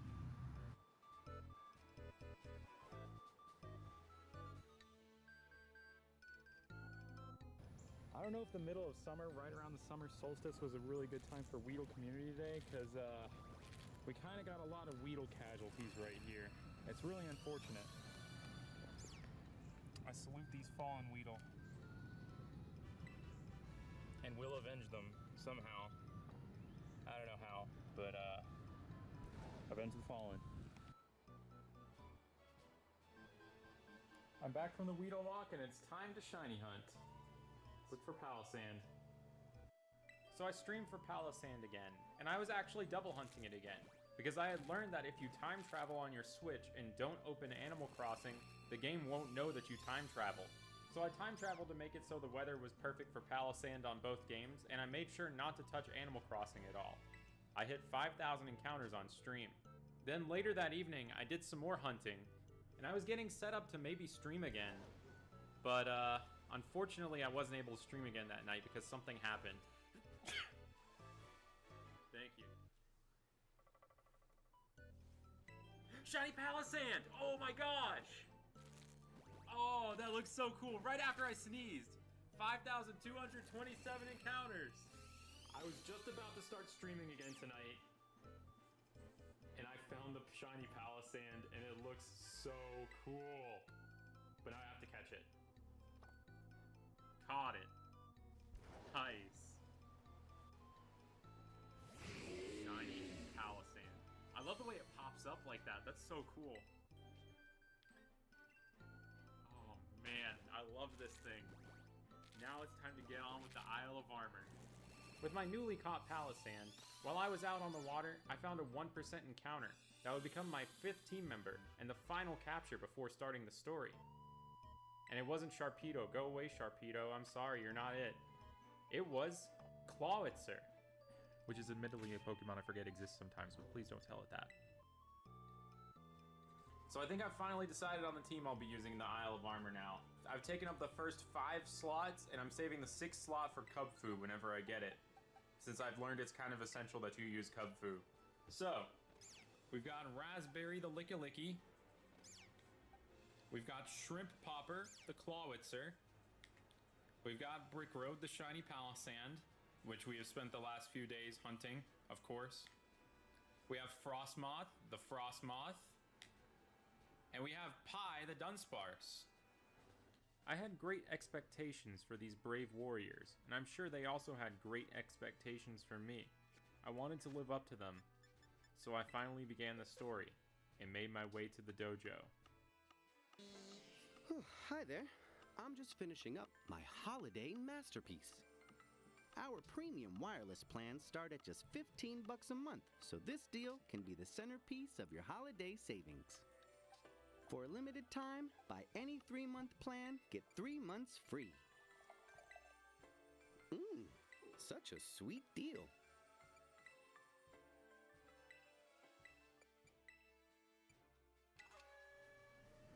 There's Clara, or Clara.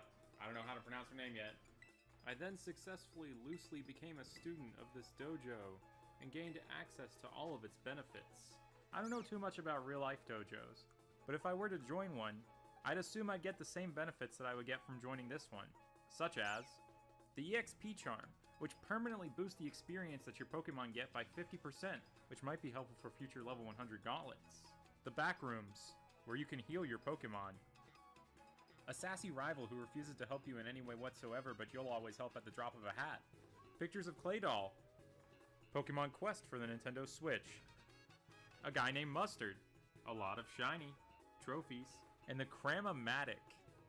A magnificent device that captured my attention so much that it still remains my lead card background to this day. This thing's pretty crazy and has a lot of depth to it. You put 4 items into the Cram-O-Matic and another item comes out, and there are some specific recipes to get special items. With apricorns, things get really crazy, where if you put in 4 apricorns, you have a 1 in 1,000 chance of getting either a safari ball or a park ball, and I'm still grinding to try and get one of those to this day. I had some good fun experimenting with this thing at first, not knowing what would happen. Alright, I don't plan on hunting one of the bird fossils, so I'm gonna just put in 4 fossils and see what happens. Cell battery. Fossil fuels. Let's do that again. I wonder if it consistently, like, produces that, because that's pretty funny if it does. It does! Fossil fuels. How about 4 rare candies? Ability capsule, that's awesome. These benefits of the dojo were nice, but I still wasn't considered an official member yet, so I needed to fight Mustard to gain that official membership and unlock even more benefits. Most of my team here was fresh from the wild, but the battle was still not very difficult at all, and I imagine that these early fights in the Isle of Armor are set up this way since you can access it from very early on in the game on a new save file, and they wanted to try and balance it to make it so it's possible for that. Which is understandable, but I kind of wish there was a little bit more of a post-game challenge in here.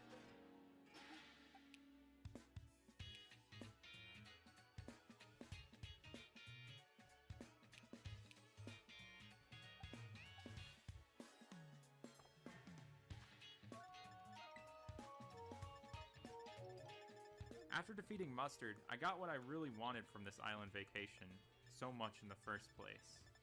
Some dojo community service, disguised as 3 trials. The first bit of community service was to retrieve Clara's dojo uniform that got stolen by some fast slowpoke. Those things are booking it. The goal was to see who could retrieve the uniform first, and it was a mad dash between all the members of the dojo to do so, except for me. I had just gotten a dojo uniform myself as well, but it was kinda cramping my style, so I decided to change out of it when everyone left.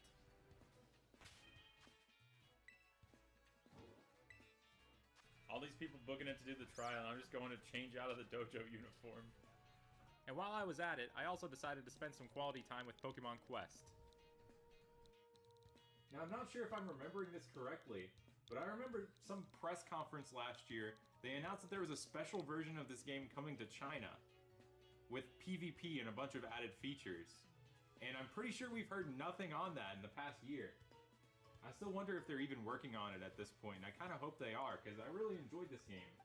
It's such a good little passive time killer, and there's shiny hunting in it, so it's automatically something that I'm interested in for that reason alone. I can only hope that maybe one day we get another generation of Pokemon added to the game or something. This game has a bunch of charm to it.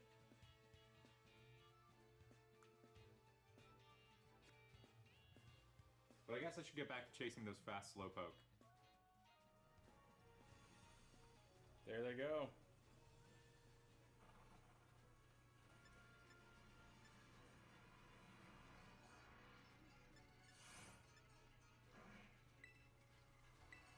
Has unique battle music.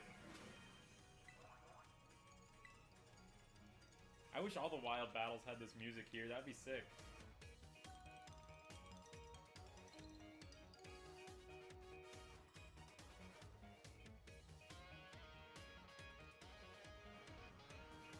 I will let this one run into me.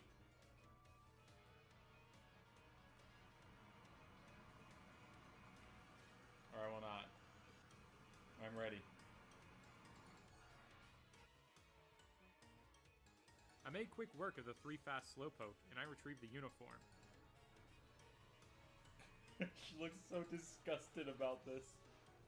I had cleared the first trial, and as a reward I got a Kanto starter, which I didn't save a slot for on my team. I still had to decide which one to pick though. The Squirtle smiled at me, I have to pick it. I feel like the Bulbasaur would have smiled too if I walked close enough to it, but I gotta go with the Squirtle. It's only right, because I gave Bulbasaur its chance in Pokemon Smile. So I'll give Squirtle the attention in this game. Then began the next part of community service, harvesting some max mushrooms for some soup. And with this second trial, we also unlocked a new move tutor in the dojo. New moves, entirely. Terrain Pulse. Burning Jealousy, I like that name. This is so fitting for my Palisand. I gotta teach it Scorching Sands. It's a little bit less strong than Earth Power, but it's worth it. It's a new move. I then found the mushrooms, but goofed off in camp for a little bit. Alright, I'm curious to see if this EXP charm affects curry. So let's make some curry real quick. Just like old times. Man, I feel like I've done this thousands of times for some reason. Charizard class. Look at Dunsparce just floating there. It's so high up. That might actually be a little bit more than we were getting earlier. Let me do a Copperajah class to check. No, that's the same amount of EXP. So the EXP charm doesn't appear to affect curry. After conducting my curry experiment in the middle of this race to find the mushrooms against the other members of the dojo, I finally decided to win the race and collect the mushrooms. As soon as I tried to get the mushrooms though, Clara showed up and tried to persuade me to let her take them instead. I wasn't going to let her pressure me though. Thanks to a wise Plankton from an episode of SpongeBob, I knew how to be assertive. I had to stand up for myself and then let them have it. Sure, you can have them. It's clear that Plankton's assertion tactic worked correctly, as she backed down from verbal persuasion and decided to battle me over the mushrooms instead. Just like the previous mustard battle, this fight was designed to be possible for anyone, including people who are in the very early game, so there wasn't all that much to it. I was really excited to check out Palisand's brand new move animation for the first time though. That move looks cool.